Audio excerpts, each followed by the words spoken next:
ವಿಶ್ವೋದರ ಸ್ಥಿತಿಲಯೋನ್ನಿಯತಿಪ್ರದಾಯ ಜ್ಞಾನಪ್ರದಾಯ ವಿಬುಧಾಸುರ ಸೌಖ್ಯ ದುಃಖ ಸತ್ಕಾರಣಾರ ವಿತತಾಯ ನಮೋ ನಮಸ್ತೆ.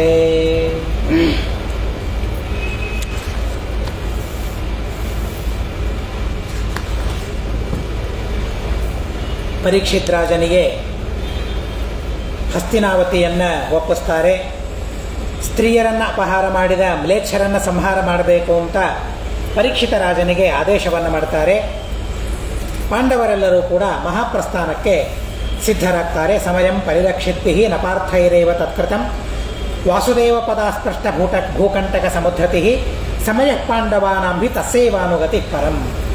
ಅಲ್ಲ, ಪಾಂಡವರೇ ಆ ಮ್ಲೇಚ್ಛರನ್ನು ಸಂಹಾರ ಮಾಡಬಹುದಾಗಿತ್ತಲ್ಲ. ಅಂದರೆ ಕೃಷ್ಣ ಪರಮಾತ್ಮ ಭೂಮಿಯಲ್ಲಿ ಇಲ್ಲ.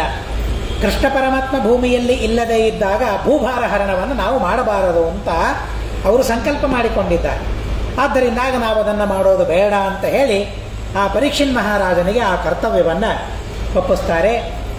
ಒಪ್ಪಿಸಿ ತಾವು ಕೃಷ್ಣನನ್ನು ಹಿಂಬಾಲಿಸಿ ಹೋಗೋದಕ್ಕಾಗಿ ಮಹಾಪ್ರಸ್ಥಾನವನ್ನು ಮಾಡ್ತಾ ಇದ್ದಾರೆ. ಅನುವ್ರಜದ್ಭಿರ ವಿಶ್ವೇಶಂ ನಾಸ್ಮಾಭಿರ್ಭೂಸ್ತದುಚ್ಛಿತ ಭೋಜ್ಯ ರಕ್ಷಾಪಿವಾತೇಶಾಂ ಇತ್ಯೇವ ಸಮಯ ಪುರ. ಪಾಂಡವರು ಒಂದು ದಿವ್ಯವಾದ ಪ್ರತಿಜ್ಞೆಯನ್ನು ಮಾಡಿಕೊಂಡಿರ್ತಾರೆ. ಏನು ಅಂತ ಅಂದರೆ, ಕೃಷ್ಣ ಪರಮಾತ್ಮ ಭೂಮಿಯಲ್ಲಿ ಇಲ್ಲದೇ ಇದ್ದಾಗ ನಾವು ಯಾವುದೇ ರೀತಿಯಾದ ಭೋಗ ಭಾಗ್ಯಗಳನ್ನು ಅನುಭವಿಸೋದಿಲ್ಲ, ರಾಜ್ಯವನ್ನು ಆಳೋದಿಲ್ಲ, ಶತ್ರು ಸಂಹಾರವನ್ನು ಮಾಡೋದಿಲ್ಲ, ಧರ್ಮ ಸಂಸ್ಥಾಪನೆಯನ್ನು ನಾವು ಮಾಡೋದಿಲ್ಲ.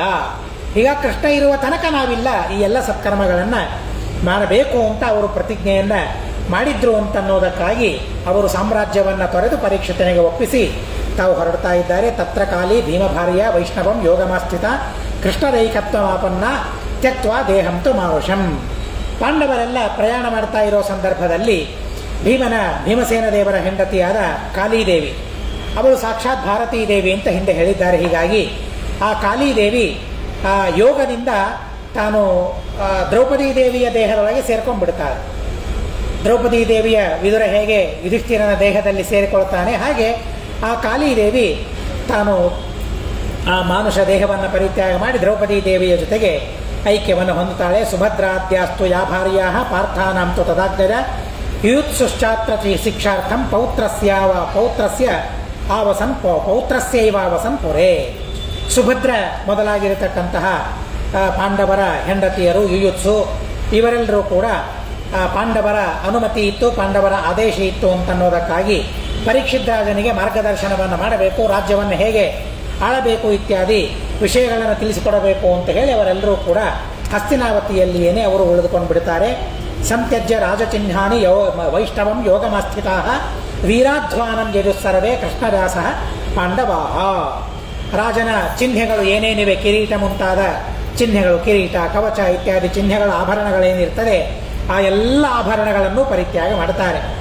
ಪರಿತ್ಯಾಗ ಮಾಡಿ ವೈಷ್ಣವ ವ್ರತವನ್ನು ಧಾರಣೆ ಮಾಡ್ತಾರೆ. ಧಾರಣೆ ಮಾಡಿ ಎಲ್ಲರೂ ಕೂಡ ದ್ರೌಪದಿಯಿಂದ ಸಮೇತರಾಗಿ ಮಹಾಪ್ರಸ್ಥಾನವನ್ನು ಮಾಡ್ತಾ ಇದ್ದಾರೆ. ಪ್ರಾಗುದೀಚೀಂ ದಿಶಂ ಪೂರ್ವಂ ಯಯುಸ್ತತ್ರಾರ್ಜುನೋ ಧನು ನಾಟ್ಯಜಲ್ಲೋಭತಸ್ತಂತು ಸಮುದ್ರಮುಪಪಾವಕಃ ದೃಷ್ಟ್ವಾ ಯಯಾಚಯ ರಾಜಾನಂ ತದುಕ್ತ ಪ್ರಾಸ್ಯದಂಬುಧೌ. ಅವರೆಲ್ಲರೂ ಕೂಡ ಮತ್ತೆ ಈಶಾನ್ಯ ದಿಕ್ಕಿಗೆ ಪ್ರಯಾಣ ಮಾಡ್ತಾ ಇದ್ದಾರೆ. ಪ್ರಾಗುದೀಚೀಂ ದಿಶಂ ಪ್ರಯಾಣ ಮಾಡ್ತಾ ಮಾಡ್ತಾ ಹೋದಾಗ ಅರ್ಜುನ ಎಲ್ಲರೂ ಎಲ್ಲ ಚಿಹ್ನೆಗಳನ್ನು ಪರಿತ್ಯಾಗ ಮಾಡಿದ್ದಾರೆ. ಆದರೆ ಅರ್ಜುನ ಮಾತ್ರ ಗಾಂಡೀವ ಧನುಸ್ಸನ್ನು ಪರಿತ್ಯಾಗ ಮಾಡಿಲ್ಲ, ಅದನ್ನು ಬಿಟ್ಟಿಲ್ಲ. ಯಾಕೆಂದರೆ ಅದರ ಮೇಲೆ ಲೋಭ ಅಂತೆ ಅವನಿಗೆ. ನಾತ್ಯಜತ್ ಲೋಭತಃ. ಶ್ರೀಮದಾಚಾರ್ಯ ಹೇಳ್ತಾರೆ, ಆ ಧನುಸ್ಸು ಎಷ್ಟೋ ಶತ್ರುಗಳನ್ನು ಸಂಹಾರ ಮಾಡಿದೆ, ಧರ್ಮ ಸಂಸ್ಥಾಪನೆ ಅದರಿಂದ ಆಗಿದೆ. ಹೀಗಾಗಿ ಆ ದಂಡದ ಮೇಲೆ, ಆ ಬಿಲ್ಲಿನ ಮೇಲೆ, ಬಾಣದ ಮೇಲೆ ಅವನಿಗೆ ಬಹಳ ಅಭಿಮಾನ ಇದೆ. ಹೀಗಾಗಿ ಲೋಭ ಇದೆ. ಆ ಲೋಭ ಇದ್ದದ್ದರಿಂದಾಗಿ ಅದನ್ನು ಪರಿತ್ಯಾಗ ಮಾಡಲಿಕ್ಕೆ ಸಾಧ್ಯವಾಗಲಿಲ್ಲ. ಆದರೆ ಸಮುದ್ರದ ಹತ್ತಿರ ಅಗ್ನಿ ಬಂದು ಪ್ರಾರ್ಥನೆ ಮಾಡ್ತಾನೆ, ಅದು ನನಗೆ ಬೇಕು, ಆ ಬಿಲ್ಲು ನನಗೆ ಬೇಕು.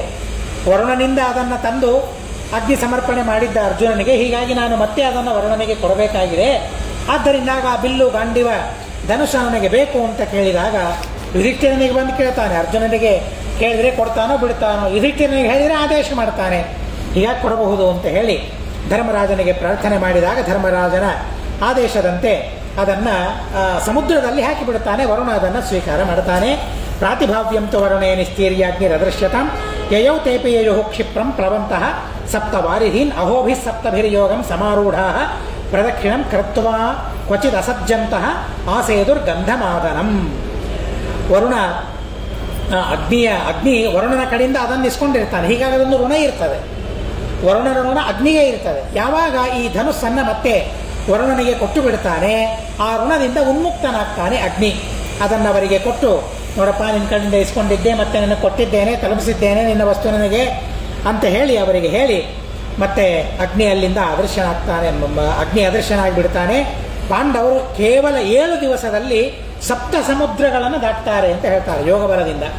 ಇದೇನು 7 ದಿವಸ ಬಹಳ ಕಡಿಮೆ ಅವರಿಗೆ, ಬಹಳ ಹೆಚ್ಚು, ಕಡಿಮೆ ಅಲ್ಲ ಬಹಳ ಹೆಚ್ಚು.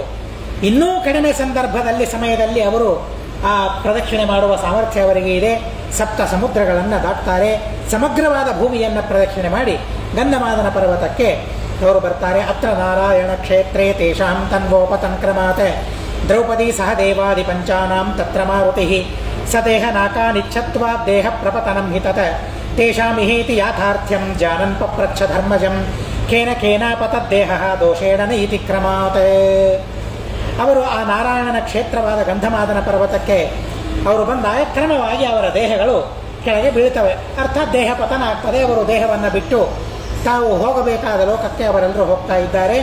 ದ್ರೌಪದಿ ಸಹದೇವಾದಿ ಪಂಚಾನಂ, ದ್ರೌಪದಿ ಮೊದಲು ಮಾಡಿಕೊಂಡು ಸಹದೇವ ಎಲ್ಲ 5 ಜನರ ದೇಹ ಅಲ್ಲಿ ಬಿದ್ದಿದೆ. ತತ್ರ ಮಾರುತಿ, ಅಲ್ಲಿ ಮತ್ತೆ ಭೀಮಸೇನ ದೇವರು ಧರ್ಮರಾಜನಿಗೆ ಪ್ರಶ್ನೆ ಮಾಡ್ತಾರೆ. ಯದ್ಯಪಿ ಅವರ ಪತನ ಯಾಕಾಗಿದೆ ಅಂತ ಅನ್ನೋದು ಗೊತ್ತು ಭೀಮಸೇನ ದೇವರಿಗೆ. ಯಾಕಾಗಿದೆ? ಇದೇ ದೇಹದಿಂದ ಸ್ವರ್ಗಕ್ಕೆ ಹೋಗಬಾರದು. ಸದೇಹ ನಾಕ ಅನಿಚ್ಛುತ್ವ, ಈ ಭೂಮಿಯಲ್ಲಿ ಯಾವ ದೇಹ ಇದೆಯಲ್ಲ ಈ ದೇಹದಿಂದ ಸ್ವರ್ಗಕ್ಕೆ ಹೋಗಬಾರದು, ಆ ಇಚ್ಛೆ ಅವರಿಗೆ ಇಲ್ಲ ಅನ್ನೋದಕ್ಕಾಗಿ ಈ ಭೂಮಿಯಲ್ಲಿರುವ ದೇಹವನ್ನು ಪರಿತ್ಯಾಗ ಮಾಡಿ ಮತ್ತೊಂದು ದಿವ್ಯವಾದ ದೇಹವನ್ನು ಧಾರಣೆ ಮಾಡಿ ಅವರು ಸ್ವರ್ಗಲೋಕಕ್ಕೆ ಹೋಗಿದ್ದಾರೆ. ಹೀಗಾಗಿ ಈ ದೇಹ ಬಿಡೋದಕ್ಕೆ ಕಾರಣ ಏನು? ಈ ದೇಹದಿಂದ ಸ್ವರ್ಗಕ್ಕೆ ಹೋಗುವ ಇಚ್ಛೆ ಅವರಿಗೆ ಇಲ್ಲ ಅನ್ನೋದಕ್ಕಾಗಿ ಈ ದೇಹವನ್ನು ಪರಿತ್ಯಾಗ ಮಾಡಿದ್ದಾರೆ. ಇದೇ ನಿಜವಾದ ಕಾರಣ ಈ ದೇಹ ಪರಿತ್ಯಾಗ ಮಾಡಲಿಕ್ಕೆ. ಇದು ಗೊತ್ತಿದ್ರೂ ಕೂಡ ಧರ್ಮರಾಜನಿಗೆ ಪ್ರಶ್ನೆಯನ್ನು ಮಾಡ್ತಾರೆ ಭೀಮಸೇನ ದೇವರು. ಇವರೆಲ್ಲರೂ ದೇಹವನ್ನು ಪರಿತ್ಯಾಗ ಮಾಡಿದ್ದಾರೆ, ಇದಕ್ಕೆ ಕಾರಣ ಏನು ಅಂತ ಭೀಮಸೇನ ದೇವರು ಧರ್ಮರಾಜನಿಗೆ ಪ್ರಶ್ನೆ ಮಾಡ್ತಾರೆ. ಕೇನ ಕೇನಾಪತದ್ದೇಹ ದೋಷೇಣ ಇತಿ ನಕ್ರಮ, ಯಾವ ದೋಷ ಇದ್ದದ್ದಕ್ಕಾಗಿ ಅವರ ದೇಹ ಪತನವಾಗಿದೆ. ದೇಹ ಪತನವಾಗಲಿಕ್ಕೆ ಏನಾದರೂ ಒಂದು ದೋಷ ಬೇಕಲ್ಲ. ದೋಷ ಇಲ್ಲದೆ ದೇಹ ಪತನ ಹೇಗಾಗ್ತದೆ? ಯಾವ ದೋಷದಿಂದ ಅವರು ದೇಹ ಪರಿತ್ಯಾಗ ಮಾಡಿದ್ದಾರೆ ಅಂತ ಭೀಮಸೇನ ದೇವರು ಧರ್ಮರಾಜನಿಗೆ ಕೇಳಿದಾಗ, ಮೃತಿಕಾಲೋ ಹಿ ಕಾಲೇ ಹಿ ಯೋ ಯಸ್ಯ ದೋಷಂ ವಕ್ತೃಣಮೋಚನಂ ತಸ್ಮಾತ್ ಸ್ಯಾದುಕ್ತ ದೋಷಸ್ಯೇತ್ಯಾಹ ಯಚ್ಛೃತಿರೇವ ತತ್ ಋಣಮೋಕ್ಷಾರ ಸರ್ವೇಷಾಂ ಭೀಮೋ ದೋಷಾನವಾದಯತ. ಬಂಧು ಬಳಗ ಮಿತ್ರ ಇವರೆಲ್ಲರಲ್ಲಿ ಒಂದು ಋಣ ಇರ್ತದಂತೆ. ಪರಸ್ಪರ ಅವರಿಗೆ ಬಾಂಧವ್ಯ ಸಂಬಂಧ ಅಥವಾ ಉಪಕಾರ ಅವರಿಗೆಲ್ಲ ಇರ್ತದೆ. ಹೀಗಾಗಿ ಋಣ ಎಲ್ಲರಿಗೂ ಇರ್ತದೆ. ಹೀಗಾಗಿ ಆ ಋಣವನ್ನು ಎಲ್ಲರೂ ತೀರಿಸಿಕೊಳ್ಳಬೇಕು ಅಂತ ಶಾಸ್ತ್ರ ಇದೆ. ಆ ಋಣವನ್ನು ತೀರಿಸಿಕೊಳ್ಳದೆ ಸರ್ವಥಾ ನಮಗೆ ಸದ್ಗತಿಯಾಗಲಿಕ್ಕೆ ಸಾಧ್ಯವಿಲ್ಲ. ಹಾಗಾದರೆ ಋಣಮೋಚನವಾಗಬೇಕಾದ್ರೆ ಏನು ಮಾಡಬೇಕು ಅಂತ ಅಂದರೆ, ಧರ್ಮೋದಕವನ್ನು ಕೊಡಬೇಕು ಅಂತ ಅನ್ನೋದು ಒಂದು ಶಾಸ್ತ್ರದಲ್ಲಿದೆ, ಅದೊಂದು ಸರಿ. ಆದರೆ ಅದರ ಜೊತೆಗೆ ಮತ್ತೊಂದು ಕರ್ಮವನ್ನು ಮಾಡಬೇಕು ಅಂತ ಅನ್ನೋದನ್ನು ಶಾಸ್ತ್ರ ಹೇಳಿದೆ. ಮರಣ ಕಾಲದಲ್ಲಿ ಯಾರ ದೋಷವನ್ನು ಹೇಳ್ತಾರಲ್ಲ ಅವರ ಋಣ ಅವರಿಗೆ ಮುಕ್ತಾಯವಾಗಿಬಿಡ್ತದೆ. ಅದು ಭೀಮಸೇನ ದೇವರಿಗೆ ಗೊತ್ತು ಅನ್ನೋದಕ್ಕಾಗಿ ಆ ಧರ್ಮರಾಜನಿಂದ ದ್ರೌಪದಿಯ, ಸಹದೇವನ, ಅರ್ಜುನನ, ನಕುಲನ ದೋಷಗಳನ್ನೆಲ್ಲ ಹೇಳಿಸಿದಾಗ ಧರ್ಮರಾಜನಿಗೆ ಅವರ ಋಣ ಏನಿತ್ತೋ ಆ ಋಣದ ಮೋಚನೆ ಆಗ್ತದೆ. ಆ ಋಣಮುಕ್ತನನ್ನಾಗಿ ಧರ್ಮರಾಜನನ್ನು ಮಾಡಬೇಕು ಅಂತನ್ನೋ ಉದ್ದೇಶದಿಂದ ಅವರ ದೋಷಗಳನ್ನೆಲ್ಲ ಹೇಳಿಸ್ಬೇಕಲ್ಲ ಧರ್ಮರಾಜನ ಕಡೆಯಿಂದ. ಹೀಗಾಗಿ ಧರ್ಮರಾಜನ ಕಡೆಯಿಂದ ಅವರ ದೋಷಗಳನ್ನು ಹೇಳಿಸ್ತಾ ಇದ್ದಾರೆ. ದೋಷಗಳಿವೆಯಾ? ಆ ದೋಷಗಳಿಂದಲೇ ಮರಣವಾಗಿದೆಯಾ? ಇಲ್ಲ. ಧರ್ಮರಾಜ ಹೇಳಿದ ದೋಷಗಳು ಅವರಲ್ಲಿ ಇಲ್ಲ ಅಂತ ಶ್ರೀಮದಾಚಾರ್ಯ ಮುಂದೆ ನಿರ್ಣಯ ಕೊಡ್ತಾರೆ. ಆದರೆ ಇಲ್ಲದೇ ಇರಲಿ ದೋಷಗಳನ್ನು ಹೇಳಿದ್ದಕ್ಕಾಗಿ ಋಣಮೋಚನ ಆಯ್ತು ಅವರಿಗೆ. ಇದ್ದ ದೋಷಗಳು ಇಲ್ಲದೇ ಇದ್ದ ದೋಷಗಳು ಅಂತೂ ದೋಷಗಳನ್ನು ಹೇಳಿದ್ದಕ್ಕಾಗಿ ಋಣಮೋಚನೆ ಆಗ್ತದೆ. ಆ ಋಣಮೋಚನೆ ಮಾಡಿಸುವುದಕ್ಕಾಗಿ ಭೀಮಸೇನ ದೇವರು ಧರ್ಮರಾಜನಿಂದ ದೋಷಗಳನ್ನು ಹೇಳಿಸಿದರು ಅಂತನ್ನೋದನ್ನು ಇಲ್ಲಿ ತಿಳಿಸ್ತಾರೆ. ಇದು ಶ್ರುತಿಯೇ ಹೀಗೆ ಇದೆ ಅಂತ ಹೇಳ್ತಾರೆ. ಯಾರ ದೋಷಗಳನ್ನು ಮರಣಕಾಲದಲ್ಲಿ, ಮತ್ತೆ ಯಾವಾಗಲೂ ಅಲ್ಲ, ನಿತ್ಯ ಇದ್ದಾಗ ಅಲ್ಲ, ಇದ್ದಾಗ ಹೇಳೋದಲ್ಲ ದೋಷಗಳು. ಮರಣಕಾಲದಲ್ಲಿ ಯಾರ ದೋಷಗಳನ್ನು ಯಾರು ಹೇಳ್ತಾರಲ್ಲ ಆ ಗುಣದಿಂದ ಅವರು ಮುಕ್ತರಾಗ್ತಾರೆ ಅಂತ ಹೇಳಿ ಶ್ರುತಿರೇವ ಆಹ, ವೇದವೇ ಈ ಮಾತನ್ನು ಹೇಳಿದೆ. ಆದ್ದರಿಂದ ಈ ಋಣಮೋಕ್ಷಾರ ಸರ್ವೇಷಾಂ ಭೀಮೋ ದೋಷಾನವಾದ. ಧರ್ಮರಾಜನಿಗೆ ಋಣಮೋಚನವಾಗಬೇಕು ಅಂತನ್ನೋ ಉದ್ದೇಶದಿಂದ ಆ ಎಲ್ಲರ ದೋಷಗಳನ್ನು ಹೇಳಿಸ್ತಾನೆ. ಸೋಪಿ ಇಚ್ಛಾ ಪತಿತಾನ್ ದೇಹಾನ್ ಅಜಾನನ್ ಶುದ್ಧ ಕರ್ಮಣಾಂ ಅಪಶ್ಯನ್ ಕಾರಣಂ ಪ್ರಾಹ ದೋಷಾನ್ ಸ್ಯಾದೇವಮಿತ್ಯಪಿ ರಾಜ ಸಂಭಾವನಾ ಮಾತ್ರಂ ನಹಿ ಕಾರ್ಯಮಕಾರಣಂ. ಎಷ್ಟು ವಿಚಿತ್ರವಾದ ನಿರ್ಣಯಗಳನ್ನು, ವಿಷಯಗಳನ್ನು ಶ್ರೀಮದಾಚಾರ್ಯ ಹೇಳ್ತಾರಂದರೆ, ದೇವತೆಗಳು, ಅವರ ಜ್ಞಾನ, ಅವರ ಅಪರೋಕ್ಷ ಜ್ಞಾನ, ಅವರ ವೈಭವ, ಅದೆಲ್ಲವನ್ನು ನಿರೂಪಣೆ ಮಾಡ್ತಾರೆ ಶ್ರೀಮದಾಚಾರ್ಯ. ಅದೆಲ್ಲರ ಜೊತೆಗೆ ಅವರವರಲ್ಲಿರೋ ಸಣ್ಣ ಪುಟ್ಟ ದೋಷಗಳನ್ನು ಶ್ರೀಮದಾಚಾರ್ಯರು ನಮಗೆ ತಿಳಿಸ್ತಾರೆ. ದೇಹ ಬಿದ್ದದ್ದು ಯಾಕೆ? ಮತ್ತೊಂದು ಸಲ ನಿರ್ಧಾರ ಕೊಡ್ತಾರೆ.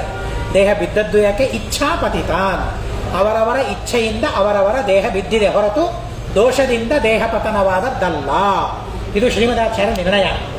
ಸೋಪಿ ಇಚ್ಛಾಪತಿತಾನ್ ದೇಹಾನ್, ಆದರೆ ಅಜಾನನ್, ಈ ಜ್ಞಾನ ಧರ್ಮರಾಜನಿಗೆ ಇಲ್ವಂತೆ. ತಮ್ಮ ಇಚ್ಛೆಯಿಂದ ಅವರು ದೇಹವನ್ನು ಪರಿತ್ಯಾಗ ಮಾಡಿದ್ದಾರೆ ಅಂತನ್ನೋ ಜ್ಞಾನ ಧರ್ಮರಾಜನಿಗೆ ಇಲ್ಲ. ಈ ಅಜ್ಞಾನ ಆ ಸಂದರ್ಭದಲ್ಲಿ ಇದೆ, ಧರ್ಮರಾಜನಿಗೆ ಇದೆ. ಹೀಗಾಗಿ ಅವರವರಿಗೆ ಇರುವ ಅಜ್ಞಾನಗಳೇನು ಅಂತನ್ನೋದನ್ನು ಶ್ರೀಮದಾಚಾರ್ಯ ನನಗೆ ತಿಳಿಸ್ತಾರೆ. ಯಾಕೆ ಇಚ್ಛಾದಿಂದ ಆ ದೇಹ ಪತನ? ಶುದ್ಧ ಕರ್ಮಣ. ಶ್ರೀಮದಾಚಾರ್ಯ ಅಂತಾರೆ, ಆ ದೇಹ ಪತನವಾಗೋದಕ್ಕಾಗಿ ಯಾವ ಪಾಪ ಮಾಡಬೇಕೋ ಆ ಪಾಪ ಅವರು ಮಾಡಿಲ್ಲ. ಹೀಗಾಗಿ ಶುದ್ಧವಾದ ಕರ್ಮಗಳನ್ನೇ ಅವರು ಮಾಡಿದ್ದಾರೆ. ಅಂತಹ ಅಶುದ್ಧವಾದ ಕರ್ಮಗಳನ್ನು ಮಾಡಿಲ್ಲ. ದೇಹ ಪತನವಾಗೋದಕ್ಕಾಗಿ ಯಾವ ನಿಷಿದ್ಧವಾದ ಪಾಪಕರ್ಮವನ್ನು ಮಾಡಬೇಕೋ ಅಂಥ ಪಾಪಕರ್ಮವನ್ನು ಅವರಾರು ಮಾಡಿಲ್ಲ. ಆದ್ದರಿಂದಾಗಿ ದೋಷದಿಂದ ಆ ದೇಹ ಪತನವಾದದ್ದಲ್ಲ, ಇಚ್ಛಾದಿಂದಲೇನೆ ಆ ದೇಹ ಪತನವಾಗಿದೆ. ಹಾಗಾದರೆ ಕಾರಣ ಏನು? ಅಪಶ್ಯನ್ ಕಾರಣಂ. ಏನು ಕಾರಣ ಹೇಳಬೇಕು? ಧರ್ಮರಾಜನಿಗೆ ಗೊತ್ತಾಗಲಿಲ್ಲ. ಅಪಶ್ಯನ್ ಕಾರಣಂ ದೋಷಾನ್ ಸ್ಯಾದೇವಮಿತ್ಯಪಿ. ಧರ್ಮರಾಜ ಮುಂದೆ ಯಾವ ದೋಷಗಳನ್ನು ಹೇಳ್ತಾನಲ್ಲ, ಈ ದೋಷಗಳು ದೇಹ ಪತನಕ್ಕೆ ಕಾರಣವಾಗಿರಬಹುದು ಅಂತ ಹೇಳ್ತಾನೆ ಹೊರತು ಇದು ನಿರ್ಧಾರಪೂರ್ವಕವಾಗಿ ಹೇಳಿದ್ದಲ್ಲ. ರಾಜ ಸಂಭಾವನಾ ಮಾತ್ರ. ಇದಾಗಿರಬಹುದೇನೋ ಭೀಮ, ಈ ದೋಷ ಇದ್ದದ್ದರಿಂದಾಗಿ ಇವರ ದೇಹ ಪತನವಾಗಿರಬಹುದೇನೋ ಅಂತ ಹೇಳ್ತಾರೆ. ಯಾಕೆ ಅದು ಹೇಳಬೇಕಾಗಿತ್ತು ಅಂದರೆ, ನಹಿ ಕಾರ್ಯಮಕಾರಣ. ದೇಹ ಪತನವಂತೂ ಆಗಿದೆಯಾ? ಅದು ಕಾರ್ಯ. ಅದು ಕಾರ್ಯ ಆಗಿದೆ ಅಂತಂದಮೇಲೆ ಏನಾದರೂ ಒಂದು ಕಾರಣ ಇರಲೇಬೇಕಲ್ಲ. ಹಾಗಾದರೆ ಕಾರಣ ದೋಷ ಅಂತ ಈಗಾಗಲೇ ಹೇಳಿಬಿಟ್ಟಿದ್ದಾನೆ ಭೀಮಸೇನ ದೇವರು. ಯಾವ ದೋಷ ಇದ್ದದ್ದಕ್ಕಾಗಿ ಅಂತ ತಲೆಯಲ್ಲಿ ಅವನ ಮಾತನ್ನು ಸೇರಿಸಿಬಿಟ್ಟಿದ್ದಾನೆ. ಹಾಗಾದರೆ ಆ ದೋಷದ ಕಡೆಗೇನೆ ಅವನ ಮನಸ್ಸು ಹೋಯಿತು. ಹೀಗಾಗಿ ಯಾವ ದೋಷಗಳಂತೂ ತಾನು ಆಲೋಚನೆ ಮಾಡಿ ಹೇಳ್ತಾ ಇದ್ದಾನೆ. ಕಾರ್ಯವಾಗಿದೆ ಅಂದಮೇಲೆ ಕಾರಣ ಇಲ್ಲದೆ ಇರಲಿಕ್ಕೆ ಸಾಧ್ಯವಿಲ್ಲ. ಈ ದೋಷಗಳಿರಬಹುದು ಅಂತ ಹೇಳಿ ಧರ್ಮರಾಜ ಹೇಳ್ತಾ ಇದ್ದಾನೆ. ಧರ್ಮರಾಜ ಯಾವ ದೋಷಗಳನ್ನು ಹೇಳಿದ ಮತ್ತೆ ಹೇಳ್ತಾರೆ. ಸ್ವಚ್ಛಂದ ಮೃತ್ಯವೋ ಯೋಗಾತ ದೇಹಾನುತ್ಸೃಜ್ಯ ಪಾಂಡವಾಹ ಕೃಷ್ಣಾಚಾಪು ಪರಂ ಸ್ಥಾನಂ ಯನ್ನಯಂತ್ಯಪಿ ದೇವತಾಃ ಇತಿ ಶ್ರುತೇರ್ನತೆ ಪಾಪಾತ್ ದೇಹಾಂತತ್ಯಚುರೂರ್ಜಿತಾಃ. ಅಂಥ ಪಾಂಡವರಂತಹ ಉತ್ಕೃಷ್ಟರು ಮತ್ತಾರಿದ್ದಾರೆ? ಯಾರೂ ಇಲ್ಲ. ಉದ್ದಾಮ ಚರಿತರವರೆಲ್ಲರೂ ಕೂಡ ಸ್ವಚ್ಛಂದ ಮೃತ್ಯುಗಳವರು. ಮತ್ತೆ ಮತ್ತೆ ಹೇಳ್ತಾ ಇದ್ದಾರೆ ಆ ಮಾತನ್ನು, ನಮಗೆ ಆ ತತ್ವವನ್ನು ತಿಳಿಸೋದಕ್ಕಾಗಿ. ಸ್ವಚ್ಛಂದ ಮೃತ್ಯುಗಳು ಯೋಗದಿಂದ ಅವರು ದೇಹವನ್ನು ಪರಿತ್ಯಾಗ ಮಾಡಿದ್ದಾರೆಯೇ ಹೊರತು ದೋಷದಿಂದ ದೇಹ ಪತನವಾದದ್ದಲ್ಲ. ಕೃಷ್ಣಾಚ ದ್ರೌಪದಿ ದೇವಿಯೂ ಕೂಡ ಸ್ವಚ್ಛಂದ ಮೃತ್ಯುವೇ. ಅವಳೂ ಕೂಡ ಯೋಗದಿಂದಲೇ ದೇಹತ್ಯಾಗವನ್ನು ಮಾಡಿದ್ದಾಳೆ, ಉನ್ನತವಾದ ಸ್ಥಾನವನ್ನು ಪಡೆದಿದ್ದಾರೆ. ಯಾವ ಸ್ಥಾನಕ್ಕೆ ದೇವತೆಗಳು ಹೋಗಲಿಕ್ಕೆ ಸಾಧ್ಯವಿಲ್ಲ ಅಂಥ ಉನ್ನತವಾದ ಸ್ಥಾನವನ್ನು ಅವರು ಪಡೆದಿದ್ದಾರೆ ಅಂತ ಶ್ರುತಿ ಇದೆ. ಆದ್ದರಿಂದಾಗಿ ಅವರ ದೇಹದ ಪತನಕ್ಕೆ ಪಾಪ ಕಾರಣವಲ್ಲ, ದೋಷ ಇದು ಕಾರಣವಲ್ಲ. ಋಣಾನ್ಯುನ್ಮಿತ್ಯ ದೋಷೋಕ್ತ್ಯಾಸ್ತ್ವಾನಾಂ ಭೀಮಸ್ವಕಾಂತನುಂ ತತ್ಯಾಜ ಪರಮಂ ಧ್ಯಾರಂ ನಾಪಜ ಸ್ಥಾನಮುತ್ತಮಂ ಇತಿ ಸ್ಕಂದ ಪುರಾಣೋಕ್ತಂ ವ್ಯಾಸವಾಕ್ಯಂ ಋಷೀನ್ ಪ್ರತಿ. ಸ್ಕಂದ ಪುರಾಣದಲ್ಲಿ ವೇದವ್ಯಾಸ ದೇವರು ಋಷಿಗಳಿಗೆ ಈ ವಿಷಯವನ್ನು ತಿಳಿಸಿದ್ದಾರೆ ಅಂತ ಶ್ರೀಮದಾಚಾರ್ಯರು ಹೇಳ್ತಾರೆ. ಭೀಮಸೇನ ದೇವರು ಆ ಧರ್ಮರಾಜನ ಮೂಲಕ ದೋಷಗಳನ್ನು ಹೇಳಿಸಿ ಅವರ ಋಣವನ್ನು ಪರಿಹಾರ ಮಾಡಿಸ್ತಾರೆ. ತನ್ನ ದೋಷ ಏನು ಅಂತೂ ಕೇಳ್ತಾನೆ, ಭೀಮನ ದೋಷವನ್ನು ಹೇಳ್ತಾರೆ. ಧರ್ಮರಾಜ ಏನಿದೆ ಭೀಮಸೇನ ದೇವರಲ್ಲಿ ದೋಷ? ಯಾವ ದೋಷಗಳೂ ಇಲ್ಲ. ಆದರೂ ಭೀಮಸೇನ ದೇವರ ದೋಷಗಳನ್ನು ಹೇಳ್ತಾರೆ. ಈ ರೀತಿಯಾಗಿ ದೋಷಗಳನ್ನು ಹೇಳಿಸಿ ಋಣಮೋಚನೆಯನ್ನು ಮಾಡಿಸಿ ಯಾರೂ ಹೊಂದಲು ಅಸಾಧ್ಯವಾದ ಸ್ಥಾನವನ್ನು ಭೀಮಸೇನ ದೇವರು ಪಡಿತಾರೆ. ಭೀಮಾದೃತೆ ಹಿ ಚತುರ್ಷು ಪಕ್ಷಪಾತಸ್ತು ವಾಸವೌ ಯೋಗ್ಯಯೇವೇತಿ ಕೃಷ್ಣಾಯಾಹ ನ ದೋಷ ಸ್ಯಾತ್ ಕಥಂಚನ. ದ್ರೌಪದಿ ದೇವಿಯ ದೇಹ ಪತನ ಯಾವ ದೋಷದಿಂದ ಆಯಿತು ಪ್ರಶ್ನೆ ಮಾಡಿದರೆ ಧರ್ಮರಾಜ ಹೇಳ್ತಾರೆ, ಆ ದ್ರೌಪದಿ ದೇವಿಗೆ ಅರ್ಜುನನಲ್ಲಿ ಮತ್ತು ಭೀಮಸೇನ ದೇವರಲ್ಲಿ ಪಕ್ಷಪಾತ ಹೆಚ್ಚಿತ್ತು ಅಂತ ಧರ್ಮರಾಜ ಹೇಳ್ತಾನೆ. ಪಕ್ಷಪಾತ ಹೆಚ್ಚಿತ್ತು. ಅರ್ಜುನನನ್ನ ಭೀಮಸೇನ ದೇವರನ್ನ ಹೆಚ್ಚು ಪ್ರೀತಿ ಮಾಡ್ತಾ ಇದ್ದು, ಉಳಿದವರನ್ನು ಅಷ್ಟು ಪ್ರೀತಿ ಮಾಡ್ತಾ ಇರಲಿಲ್ಲ ದ್ರೌಪದಿ ದೇವಿ. ಈ ದೋಷ ಇದ್ದದ್ದಕ್ಕಾಗಿ ದ್ರೌಪದಿ ದೇವಿಯ ಪತನವಾಗಿರಬಹುದೇನೋ, ಇದು ಕಾರಣವಾಗಿರಬಹುದು, ದೋಷವಾಗಿರಬಹುದು ಅಂತ ಧರ್ಮರಾಜ ಹೇಳಿದರೆ ಭೀಮಸೇನ ದೇವರು ಹೇಳ್ತಾರೆ, ಭೀಮಾದೃತೆ ಹಿ ಚತುರ್ಷು ಪಕ್ಷಪಾತಸ್ತು ವಾಸವೌ ಯೋಗ್ಯ ಏವೇತಿ ಕೃಷ್ಣಾಯ ನ ದೋಷ ಸ್ಯಾತ್ ಕಥಂಚನ. ಹೌದು, ಕ್ರಮವಾಗಿ ಆ ಪಕ್ಷಪಾತ ಏನಿದೆಯಲ್ಲ, ಹೆಚ್ಚು ಹೆಚ್ಚು ಪ್ರೀತಿ ಸ್ನೇಹ ಏನಿದೆಯಲ್ಲ, ಅವರಲ್ಲಿ ಇರುವ ಗುಣಗಳಿಂದಾಗಿ ಆ ಹೆಚ್ಚು ಹೆಚ್ಚು ಸ್ನೇಹವನ್ನು ಪ್ರೀತಿಯನ್ನು ದ್ರೌಪದಿ ದೇವಿ ಮಾಡಿದ್ದಾಳೆ. ಆದ್ದರಿಂದಾಗಿ ಭೀಮಸೇನ ದೇವರಲ್ಲಿ ಅತ್ಯಧಿಕ, ಅರ್ಜುನನಲ್ಲಿ ಸ್ವಲ್ಪ ಕಡಿಮೆ, ಮತ್ತೆ ಧರ್ಮರಾಜರಲ್ಲಿ ಮತ್ತಿಷ್ಟು ಕಡಿಮೆ, ನಕುಲ ಸಹದೇವರಲ್ಲಿ ಮತ್ತಿಷ್ಟು ಕಡಿಮೆ ಪ್ರೀತಿಯನ್ನು ಸ್ನೇಹವನ್ನು ಅವರು ಮಾಡಿದ್ದಾರೆ. ಹೀಗಾಗಿ ದ್ರೌಪದಿ ದೇವಿಗೆ ಈ ಪಕ್ಷಪಾತ ಏನಿದೆಯಲ್ಲ, ಇದು ಯೋಗ್ಯವೇ ಆಗಿದೆ, ಅದು ದೋಷ ಅಲ್ಲ, ಅದು ಪುಣ್ಯವೇ, ಅದು ಗುಣವೇ ಆಗಿದೆ ಹೊರತು ದೋಷವಲ್ಲ. ಶ್ರೀಮದಾಚಾರ್ಯ ಹೇಳ್ತಾರೆ. ಹಾಗಾದರೆ ದೇಹ ಬಿದ್ದದ್ದು ಇದರಿಂದಾಗಿಯೇ, ಪಕ್ಷಪಾತ ಮಾಡಿದ್ದಕ್ಕಾಗಿ ದೇಹ ಬಿತ್ತ ಅಲ್ಲ, ತನ್ನ ಇಚ್ಛೆ ಇದ್ದದ್ದರಿಂದಾಗ ಆ ದೇಹವನ್ನು ತಾನೇ ಅವಳು ಬಿಟ್ಟಿದ್ದಾಳೆ. ನೀತಿರೂಪೇ ವೀರ್ಯಬಲೆ ಮಹಾಂತೇಶಾಂ ಯತಃ ಕ್ರಮಾತ್ ಪ್ರಾಣತ್ವಾದ್ ಭೋಗಶಕ್ತಿಶ್ಚ ನಹಿ ದೋಷಾಯ ಮಾರುತೇ. ನೀತಿ ನನ್ನಲ್ಲೇ ಹೆಚ್ಚಿದೆ ಅಂತನೋ ಅಹಂಕಾರ, ರೂಪ ನನ್ನಲ್ಲಿ ಹೆಚ್ಚಿದೆ ಅಂತ ಅಹಂಕಾರ, ವೀರ್ಯ ನನ್ನಲ್ಲಿ ಹೆಚ್ಚಿದೆ ಅಂತ ಅಹಂಕಾರ ನಕುಲ ಸಹದೇವ ಅರ್ಜುನರಿಗೆ ಹೆಚ್ಚಿತ್ತು ಅಂತ ಹೇಳ್ತಾರೆ. ಆ ಅಹಂಕಾರ ಹೆಚ್ಚಿತ್ತು, ನೀತಿ ರೂಪ ಮತ್ತೆ ಬಲ ನನ್ನಲ್ಲಿ ಹೆಚ್ಚಿದೆ ಅಂತ ಆ ನಕುಲ ಸಹದೇವ ಅರ್ಜುನರಿಗೆ ಇತ್ತು ಅಂತ ಹೇಳ್ತಾನೆ. ಅದು ಸಹ ಅದು ಅಹಂಕಾರ ಅಲ್ಲ. ಯಾಕೆಂದರೆ ಅವರಲ್ಲಿ ಇದ್ದದ್ದು ಇದೆ, ಅದೇನು ಸುಳ್ಳಲ್ಲ ಹೇಳಿದ್ದು. ನೀತಿ ನನ್ನಲ್ಲಿ ಇದೆ, ವೀರ್ಯ ನನ್ನಲ್ಲಿ ಇದೆ, ರೂಪ ನನ್ನಲ್ಲಿ ಇದೆ ಅಂತ ಹೇಳಿದ್ದು ಯಾವುದು ಹೆಚ್ಚಿಂದು ಇಲ್ಲದೇ ಇದ್ದದ್ದನ್ನು ಹೇಳಿಕೊಂಡಿಲ್ಲ. ಆದ್ದರಿಂದಾಗಿ ಸರ್ವಥಾ ಅದು ದೋಷವಲ್ಲ. ಇನ್ನು ಭೀಮಸೇನ ದೇವರಲ್ಲಿಯ ದೋಷ ಏನು? ಬಹುಭುಕ್ತ್ವ, ನೀನು ಬಹಳ ತಿಂತಿಪ್ಪ, ನೀನು ಬಹಳ ತಿನ್ನೋದೇ ನಿನ್ನಲ್ಲಿಯ ದೋಷ. ಅಂದರೆ ಬಹುಭುಕ್ತ್ವ ಅಂತನೋ ಭೀಮಸೇನ ದೇವರಿಗೆ ದೋಷ ಅಲ್ವೇ ಅಲ್ಲ.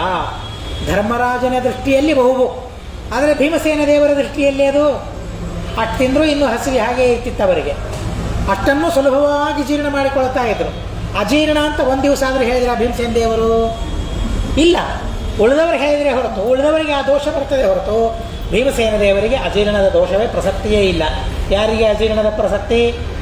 ತಿಂದದ್ದನ್ನು ಜೀರ್ಣ ಮಾಡಿಕೊಳ್ಳದೇ ಇದ್ದವರಿಗೆ, ಹೆಚ್ಚು ತಿಂದವರಿಗೆ, ಬಹುಭೋಜನ ಮಾಡಿದವರಿಗೆ ಅಜೀರ್ಣದ ಪ್ರಸಕ್ತಿ.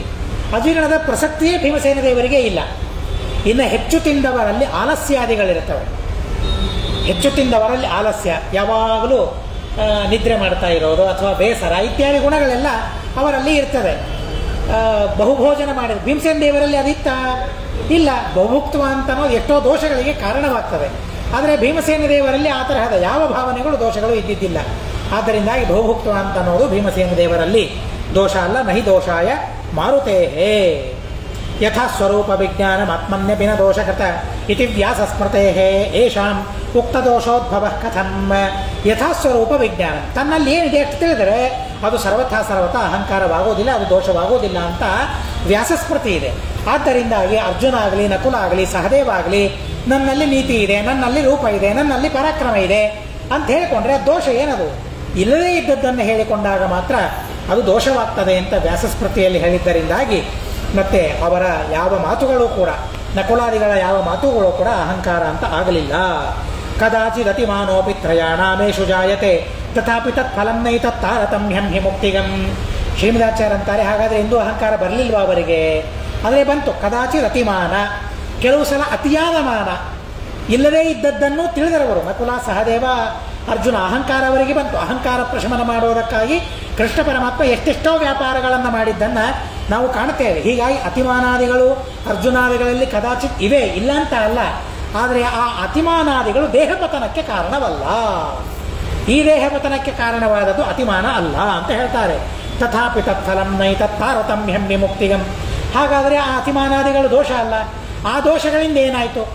ಕಾರ್ಯ ಇದೆ ಅಂತ ಮೇಲೆ ಕಾರಣ ಇರಬೇಕು ಅಂತ ಹೇಗೆ, ಕಾರಣ ಇದೆ ಅಂದಮೇಲೆ ಕಾರ್ಯ ಆಗಬೇಕಲ್ಲ. ಅತಿಮಾನ ಅಂತ ಅನ್ನೋದು ಒಂದು ಪಾಪ, ಒಂದು ದೋಷ. ಕಾರಣ ಇದ್ದಾಗ ಕಾರ್ಯ ಏನಾದರೂ ಆಗಬೇಕಲ್ಲ ಅಂತಂದರೆ ಮುಕ್ತಿಯಲ್ಲಿಯೇ ತಾರತಮ್ಯಕ್ಕೆ ಅದು ಕಾರಣವಾಗ್ತದೆ ಅಂತ ಹೇಳ್ತಾರೆ. ವಾಯುದೇವರಿಗಿಂತಲೂ ಬ್ರಹ್ಮದೇವರಿಗಿಂತಲೂ ರುದ್ರದೇವರು ತಾರತಮ್ಯದಲ್ಲಿ ಸಣ್ಣವರು, ಮುಕ್ತಿಯಲ್ಲಿ ಅವರಷ್ಟು ಆನಂದವನ್ನು ಅನುಭವಿಸೋದಿಲ್ಲ. ಯಾಕೆ? ಅತಿಮಾನಾದಿಗಳು ರುದ್ರದೇವರಲ್ಲಿವೆ ಅನ್ನೋದಕ್ಕಾಗಿ. ರುದ್ರದೇವರಿಗಿಂತಲೂ ಕಡಿಮೆ ಇಂದ್ರ ಅನುಭವಿಸ್ತಾನೆ. ಯಾಕೆ? ರುದ್ರನಿಗಿಂತಲೂ ಹೆಚ್ಚಾದ ಅತಿಮಾನಾದಿ ದೋಷಗಳು ಇಂದ್ರನಲ್ಲಿ ಇವೆ. ಹೀಗಾಗಿ ಆ ಮುಕ್ತಿಯಲ್ಲಿಯ ತಾರತಮ್ಯಕ್ಕೆ ಅದು ಕಾರಣವಾಗ್ತದೆ ಹೊರತು ದೇಹಪತನಕ್ಕೆ ಆ ಅತಿಮಾನಾದಿಗಳು ಕಾರಣವಾಗಲಿಲ್ಲ. ಶ್ರೀಮದಾಚಾರ್ಯ ಎಷ್ಟು ಸ್ಪಷ್ಟವಾಗಿ ಆ ವಿಚಾರವನ್ನು ತಿಳಿಸ್ತಾರೆ. ಗುಣದೋಷಾಧಿಕಲ್ಪತ್ವಾತ್ ಅತ್ರಸ್ಥಮಪಿ ಹಿ ಶ್ರುತಂ ಪ್ರಾರಬ್ಧ ಕರ್ಮನಾಶೇಹಿ ಪತೆ ದೇಹೋಪ್ಯಪಾಪಿನಃ. ಹೀಗಾಗಿ ಆ ಅತಿಮಾನಾದಿಗಳು ಈ ದೇಹ ಪತನಕ್ಕೆ ಕಾರಣವಾಗಲಿಲ್ಲ. ಯಾರದ್ದು ಎಲ್ಲಿಯ ತನಕ ಇರಬೇಕು ಅಂತ ಪ್ರಾರಬ್ಧ ಕರ್ಮ ಇದೆ, ಆ ಪ್ರಾರಬ್ಧ ಕರ್ಮ ಮುಕ್ತಾಯವಾದ ಕೂಡಲೇ ಪಾಪ ಇಲ್ಲದೇ ಇದ್ದರೂ ಕೂಡ ಅವರ ದೇಹದ ಪತನ ಆಗ್ತದೆ. ದೇಹ ಪತನಕ್ಕೆ ಕಾರಣ ಏನು? ಪ್ರಾರಬ್ಧ ಕರ್ಮ ನಾಶ ಅಷ್ಟೇ. ಅವರು ದೇಹ ಪತನಕ್ಕೆ ಬೇಕಾದ ಯಾವ ಪಾಪ ಇಲ್ಲದೇ ಇದ್ದರೂ ಕೂಡ ಪ್ರಾರಬ್ಧ ಕರ್ಮದ ನಾಶವಾಯಿತು. ಎಲ್ಲಿಯ ತನಕ ಎಷ್ಟರ ತನಕ ಇವನಿರಬೇಕಪ್ಪ ಈ ದೇಹದಲ್ಲಿ ಪ್ರಾರಬ್ಧ ಕರ್ಮ ಇದೆ, ಆ ಪ್ರಾರಬ್ಧ ಕರ್ಮ ನಾಶವಾದ ಕೂಡಲೇ ಅವರ ದೇಹದ ಪತನವಾಗ್ತದೆ. ಹೀಗಾಗಿ ಪ್ರಾರಬ್ಧ ಕರ್ಮವೇ ದೇಹದ ಪತನಕ್ಕೆ ಕಾರಣ ಅಂತನ್ನೋದನ್ನು ತಿಳಿದುಕೊಳ್ಳಬೇಕು. ಯುಧಿಷ್ಠಿರೋಪಿ ಹಿ ಸ್ವರ್ಗಂ ಬಭುಜೆ ನೈವ ತತ್ತನು ಅತಿಮಾನಾದಯೋ ದೋಷಾಃ ಕುತರೇವ ಹಿ ಮಾರುತೇಹೇ. ಧರ್ಮರಾಜನೂ ಕೂಡ ಮತ್ತೆ ಅದೇ ದೇಹದಿಂದ ಸ್ವರ್ಗಕ್ಕೆ ಹೋಗ್ತಾನೇನೋ, ಅವನೂ ಕೂಡ ಆ ದೇಹದಿಂದ ಸ್ವರ್ಗಕ್ಕೆ ಹೋಗೋದಿಲ್ಲ ಅಂತ ಹೇಳ್ತಾರೆ. ಹೀಗಾಗಿ ಈ ಅತಿಮಾನಾದಿ ದೋಷಗಳು ಇಂದ್ರಾದಿಗಳಿಗೆ ಅರ್ಜುನಾದಿಗಳಿಗೇ ಇಲ್ಲ ಅಂತಂದಮೇಲೆ ಭೀಮಸೇನಿಗೆ ಸರ್ವಥಾ ಆ ಅತಿಮಾನ ಅಂತನ್ನೋ ದೋಷ ಇಲ್ಲ. ಪ್ರಾತಃ ಸಂಕಲ್ಪ ಗದ್ಯದಲ್ಲಿ ರಾಘವೇಂದ್ರ ಸ್ವಾಮಿಗಳು ಇದನ್ನು ಸಂಗ್ರಹ ಮಾಡ್ತಾರೆ. ಅತಿಮಾನಾದಿ ಸರ್ವದೋಷ ದೂರಾಣ. ಅಲ್ಲಿ ಮತ್ತೊಂದು ಪದವನ್ನಿಡ್ತಾರೆ ಕೆಲವರು, ಅಭಿಮಾನಾದಿ ಸರ್ವದೋಷ ದೂರಾಣಂ ಅಂತ ಕೆಲವರು ಪಠಿಸ್ತಾರೆ. ಆದರೆ ಅದಕ್ಕಿಂತಲೂ ಇದು ಹೆಚ್ಚು ಸ್ವರಸ. ಯಾಕೆಂದರೆ ಶ್ರೀಮದಾಚಾರ್ಯ ಇದನ್ನು ಸಂಗ್ರಹ ಮಾಡಿದ್ದಾರೆ. ಅತಿಮಾನ ಭೀಮಸೇನ ದೇವರಿಗೆ ವಾಯುದೇವರಿಗೆ ಇಲ್ಲ ಅನ್ನೋದನ್ನು ಸಂಗ್ರಹ ಮಾಡಿದ್ದಾರೆ ಅಂತನ್ನೋದಕ್ಕಾಗಿ ಅಭಿಮಾನ ಅಂತನ್ನೋ ಪದದ ಬದಲು ಅತಿಮಾನ ಅಂತಲೇ ಇಟ್ಟುಕೊಳ್ಳೋದು ಹೆಚ್ಚು ಸ್ವರಸ ಅಂತ ಗುರುಗಳು ಹೇಳ್ತಾ ಇರ್ತಾರೆ. ಅತಿಮಾನಾದಯೋ ದೋಷಾಃ ಕುತರೇವ ಹಿ ಮಾರುತೇಃ ಅನಾದಿಕಾಲದ ಸರ್ವದೋಷಹೀನಾ ಗುಣಾಧಿಕಾಃ ಸರ್ವಜೀವ ಗಣೇಭ್ಯೋ ಯೇ ತೇ ಹಿ ವಾಯುತ್ವಾಪ್ನುಯುಃ ಋಜವೋ ನಾಮ ಯೇ ದೇವಾನಾಮಪಿ ದೇವತಾಃ. ಋಜುಗಳ ದೊಡ್ಡಸ್ತಿಕೆ ಏನು ಅಂತ ಅನ್ನೋದನ್ನು ತಿಳಿಸ್ತಾರೆ. ಈ ಋಜುಗಳಲ್ಲಿ ಅನಾದಿ ಕಾಲದಿಂದಲೂ ಅವರಲ್ಲಿ ದೋಷ ಇಲ್ಲ ಅಂತ ಹೇಳ್ತಾರೆ. ಈಗ ಅಲ್ಲ, ಅನಾದಿ ಕಾಲದಿಂದ ಋಜುಗಳಲ್ಲಿ ದೋಷ ಇಲ್ಲ. ಯಾರು ಋಜು ಪದಕ್ಕೆ ಬರಬೇಕೋ ಅವರಿಗೆ ಅನಾದಿ ಕಾಲದಿಂದಲೂ ದೋಷ ಇಲ್ಲ. ಋಜು ಪದಕ್ಕೆ ಬರೋದಕ್ಕಿಂತಲೂ ಪೂರ್ವದಲ್ಲಿಯೂ ಕೂಡ ಅವರಿಗೆ ದೋಷ ಇಲ್ಲ. ಅಪರೋಕ್ಷ ಜ್ಞಾನಿಗಳಾಗದೇ ಇರುವಾಗಲೂ ಕೂಡ ಅವರಿಗೆ ದೋಷ ಇಲ್ಲ. ಕೆಲವರು ಋಜುಗಳಿಗೆ ಅನಪರೋಕ್ಷ ಅವಸ್ಥಾನೇ ಇಲ್ಲ ಅಂತ ಹೇಳ್ತಾರೆ. ಅನಪರೋಕ್ಷಿಗಳಾದವರು ಇಲ್ವೇ ಇಲ್ಲ. ಋಜುಗಳೆಲ್ಲರೂ ಅಪರೋಕ್ಷಿಗಳೇ, ಜಾತಾಪರೋಕ್ಷಿಗಳು ಅಂತ ಋಜುಗಳಿಗೆ ಹೇಳ್ತಾರೆ. ಸರ್ವಥಾ ರೀತಿಯಾಗಿ ಏನಿಲ್ಲ. 100 ಜನರನ್ನೇನು ಹೇಳಿದ್ದಾರಲ್ಲ ಋಜುಗಳು, ಕಲ್ಕಿಯಿಂದ ಬ್ರಹ್ಮನ ತನಕ ಹರಿಕಥಾಮೃತಸಾರದಲ್ಲಿ ಅವರ ಹೆಸರನ್ನು ಹೇಳಿದ್ದಾರೆ. ಆ 100 ಜನ ಏನಿದ್ದಾರಲ್ಲ ಆ 100 ಜನರು ಮಾತ್ರ ಅಪರೋಕ್ಷ ಜ್ಞಾನಿಗಳು. ಅದರ ಹಿಂದೆ ಇದ್ದವರು ಯಾರು ಋಜುಗಳಲ್ಲ, ಋಜು ಪದವಿಗೆ ಬಂದಿಲ್ಲ ಇನ್ನೂ. ಅವರು ಋಜು ಪದವಿಗೆ ಬರೋದಕ್ಕಾಗಿ ಅವರು ಸಾಧನೆ ಮಾಡ್ತಾ ಇರ್ತಾರೆ. ಅವರು ಅಜ್ಞಾನ ಇರೋದಿಲ್ಲ, ಅವರಿಗೂ ಅಜ್ಞಾನಾದಿಗಳಿರೋದಿಲ್ಲ. ಅದನ್ನೇ ಹೇಳ್ತಾ ಇದ್ದಾರೆ ಇಲ್ಲಿ, ಅನಾದಿ ಕಾಲತಃ ಸರ್ವದೋಷಹೀನಾ. ಅಪರೋಕ್ಷ ಜ್ಞಾನಿಗಳಾದಾಗ ಮಾತ್ರ ಈ ದೋಷಗಳಿಲ್ಲ ಅಂತ ಅಲ್ಲ, ಅನಾದಿ ಕಾಲದಿಂದಲೂ ರುಜು ಪದವಿಗೆ ಬರುವ ಯೋಗ್ಯ ಜೀವರೇನಿದ್ದಾರಲ್ಲ ಅನಾದಿ ಕಾಲದಿಂದಲೂ ಆ ಜೀವರಾಶಿಗಳಿಗೆ ಅಜ್ಞಾನಾದಿ ಯಾವ ದೋಷಗಳು ಕೂಡ ಇಲ್ಲ ಅಂತ ಅನ್ನೋದನ್ನ ಹೇಳ್ತಾರೆ. ಎಲ್ಲರೂ ಹೌದು. ಸರ್ವಜೀವಗಣೇಭ್ಯೋ ಹಿ ಏತೆ ವಾಯುತ್ವಮಾಪ್ತಿಯೋ. ಅಂತಹ ಜೀವರಾಶಿಗಳೇ ಮತ್ತೆ ವಾಯು ಪದವಿಯನ್ನು ಪಡಿತಾರೆ. ರುಜು ಪದವಿಯನ್ನು ಪಡೆದು ವಾಯುದೇವರಾಗಿ ಬ್ರಹ್ಮದೇವರಾಗಿ ಮುಕ್ತಿಯನ್ನು ಪಡಿತಾರೆ. ರುಜವೋ ನಾಮಯೇ ದೇವಾಹ ದೇವಾನಾಮಪಿ ದೇವತಾಹ. ಎಲ್ಲ ದೇವತೆಗಳಿಗೂ ಪ್ರಧಾನರಾದ ದೇವತೆಗಳೇ ಆ ರುಜುಗಳು ಅಂತ ರುಜುಗಳ ಮಹಿಮೆಯನ್ನು ತಿಳಿಸ್ತಾರೆ. ವಾಯುದೇವರ ಪ್ರಸಂಗದಲ್ಲಿ ಅಭಾವಭ್ಯತಿಮಾನಾದೇಹೇ ಭೀಮಸ್ಯಾಹ ಚ ಕೇಶವಃ ಯತ್ಕಿಂಚಾತ್ಮನಿ ಕಲ್ಯಾಣಂ ಸಂಭಾವರಿಸಿ ಪಾಂಡವ ಸಹಸ್ರಗುಣಮಪ್ಪೇತತ್ವರಿ ಸಂಭಾವಯಾಮ್ಯಹಂ ಇತಿ ತಸ್ಮಾತ್ ಯಥಾ ಯುದ್ಧೇ ಧರ್ಮಹಾನಿ ಮಮನ್ಯತ ಏವಮತ್ರಾಪ್ಯ ಧರ್ಮೇಣ ದೇಹಪಾತಂ ನೃಪೋಬ್ರವೀತ್. ಭೀಮಸೇನ ದೇವರಿಗೆ ಅತಿಮಾನ ಇಲ್ಲ, ನೀವ್ಯಾರು ಹೇಳೋರು ಅಂತ ಶ್ರೀಮದಾಚಾರ್ಯರಿಗೆ ಯಾರಾದರೂ ಕೇಳಿದರೆ, ನಾನು ಯಾರೂ ಅಲ್ಲ ಹೇಳುವವನು, ಕೃಷ್ಣ ಹೇಳಿದ್ದಾನೆ ನಾನು ಹೇಳಿದ್ದೇನೆ ಅಂತ ಶ್ರೀಮದಾಚಾರ್ಯ ಉತ್ತರ ಕೊಡ್ತಾರೆ. ಅವರಿಗೆ ಭಯ ಇಲ್ವೇ ಇಲ್ಲ. ಯಾರಿಗೆ ಭಯ? ನಾನು ಸ್ವತಂತ್ರವಾಗಿ ಏನಾದರೂ ಮಾತಾಡಿದರೆ ಆ ಮಾತನ್ನು ಹೇಗೆ ಉಳಿಸ್ಕೊಳ್ಬೇಕು ಅಂತ ನನಗೆ ಭಯ. ನಾನು ಸುಳ್ಳು ಮಾತಾಡ್ತೇನೆ, ಸುಳ್ಳು ಮಾತಾಡಿದಾಗ ಆ ಸುಳ್ಳನ್ನು ಉಳಿಸ್ಕೊಳ್ಬೇಕು ಹೇಗೋ ಅಂತ ಅನ್ನೋ ಭಯ ನನಗೆ. ಆದರೆ ಶ್ರೀಮದಾಚಾರ್ಯ ಸುಳ್ಳು ಮಾತಾಡೋದೇ ಇಲ್ಲ, ಯಾವುದೋ ಮಾತಿಲ್ಲೇ ಇಲ್ಲ, ಎಲ್ಲವೂ ದೇವರು ಹೇಳಿದ ಮಾತುಗಳೇ. ಆದ್ದರಿಂದಾಗಿ ಅತಿಮಾನ ನೀವ್ಯಾರು ಹೇಳೋರು ಅಂದರೆ ನಾನೆಲ್ಲ ಹೇಳಿದ್ದು ಕೃಷ್ಣ ಅಂತ ಹೇಳಿಬಿಡ್ತಾರೆ ಅವರು. ಹೀಗಾಗಿ ಕೃಷ್ಣ ಹೇಳಿದ್ದನ್ನು ನಾನು ಹೇಳಿದ್ದೇನೆ. ಎಲ್ಲಿ ಹೇಳಿದ್ದಾನೆ ಕೃಷ್ಣ? ಅದು ಮಹಾಭಾರತದಲ್ಲಿ ತುಂಬ ಅದ್ಭುತವಾದ ರೀತಿಯಲ್ಲಿ ಬಂದಿದೆ, ತುಂಬ ಅದ್ಭುತವಾದ ರೀತಿಯಲ್ಲಿ ಬಂದಿದೆ. ಅಭಾವಂಶ್ಯತಿಮಾನಾದೇಹೇ ಭೀಮಸ್ಯಾಹ. ಭೀಮಸೇನ ದೇವರಿಗೆ ಈ ಅತಿಮಾನಾದಿಗಳಿಲ್ಲ ಅಂತ ಅನ್ನೋದನ್ನು ಹೇಳಿದ್ದಾರೆ. ಎಲ್ಲಿ? ಅದೇ ಮಹಾಭಾರತದ ಮಾತನ್ನು ಮುಂದೆ ಇಡ್ತಾರೆ. ಯತ್ಕಿಂಚಾತ್ಮನಿ ಕಲ್ಯಾಣಂ ಸಂಭಾವರಿಸಿ ಪಾಂಡವ ಸಹಸ್ರ ಗುಣಮಪ್ಪೇ ತತ್ವರಿ ಸಂಭಾವಯಾಮ್ಯಹಂ. ಮಹಾಭಾರತದ ಬಹುಶಃ ಉದ್ಯೋಗ ಪರ್ವದಲ್ಲಿ ಬಂದಿರತಕ್ಕಂತಹ ಮಾತು ಅದು. ಕೃಷ್ಣ ಪರಮಾತ್ಮ ಒಂದು ಸಭೆಯನ್ನು ಏರ್ಪಡಿಸಿದ್ದಾರೆ, ಯುದ್ಧ ಮಾಡಬೇಕೋ ಬೇಡವೋ ಅಂತ.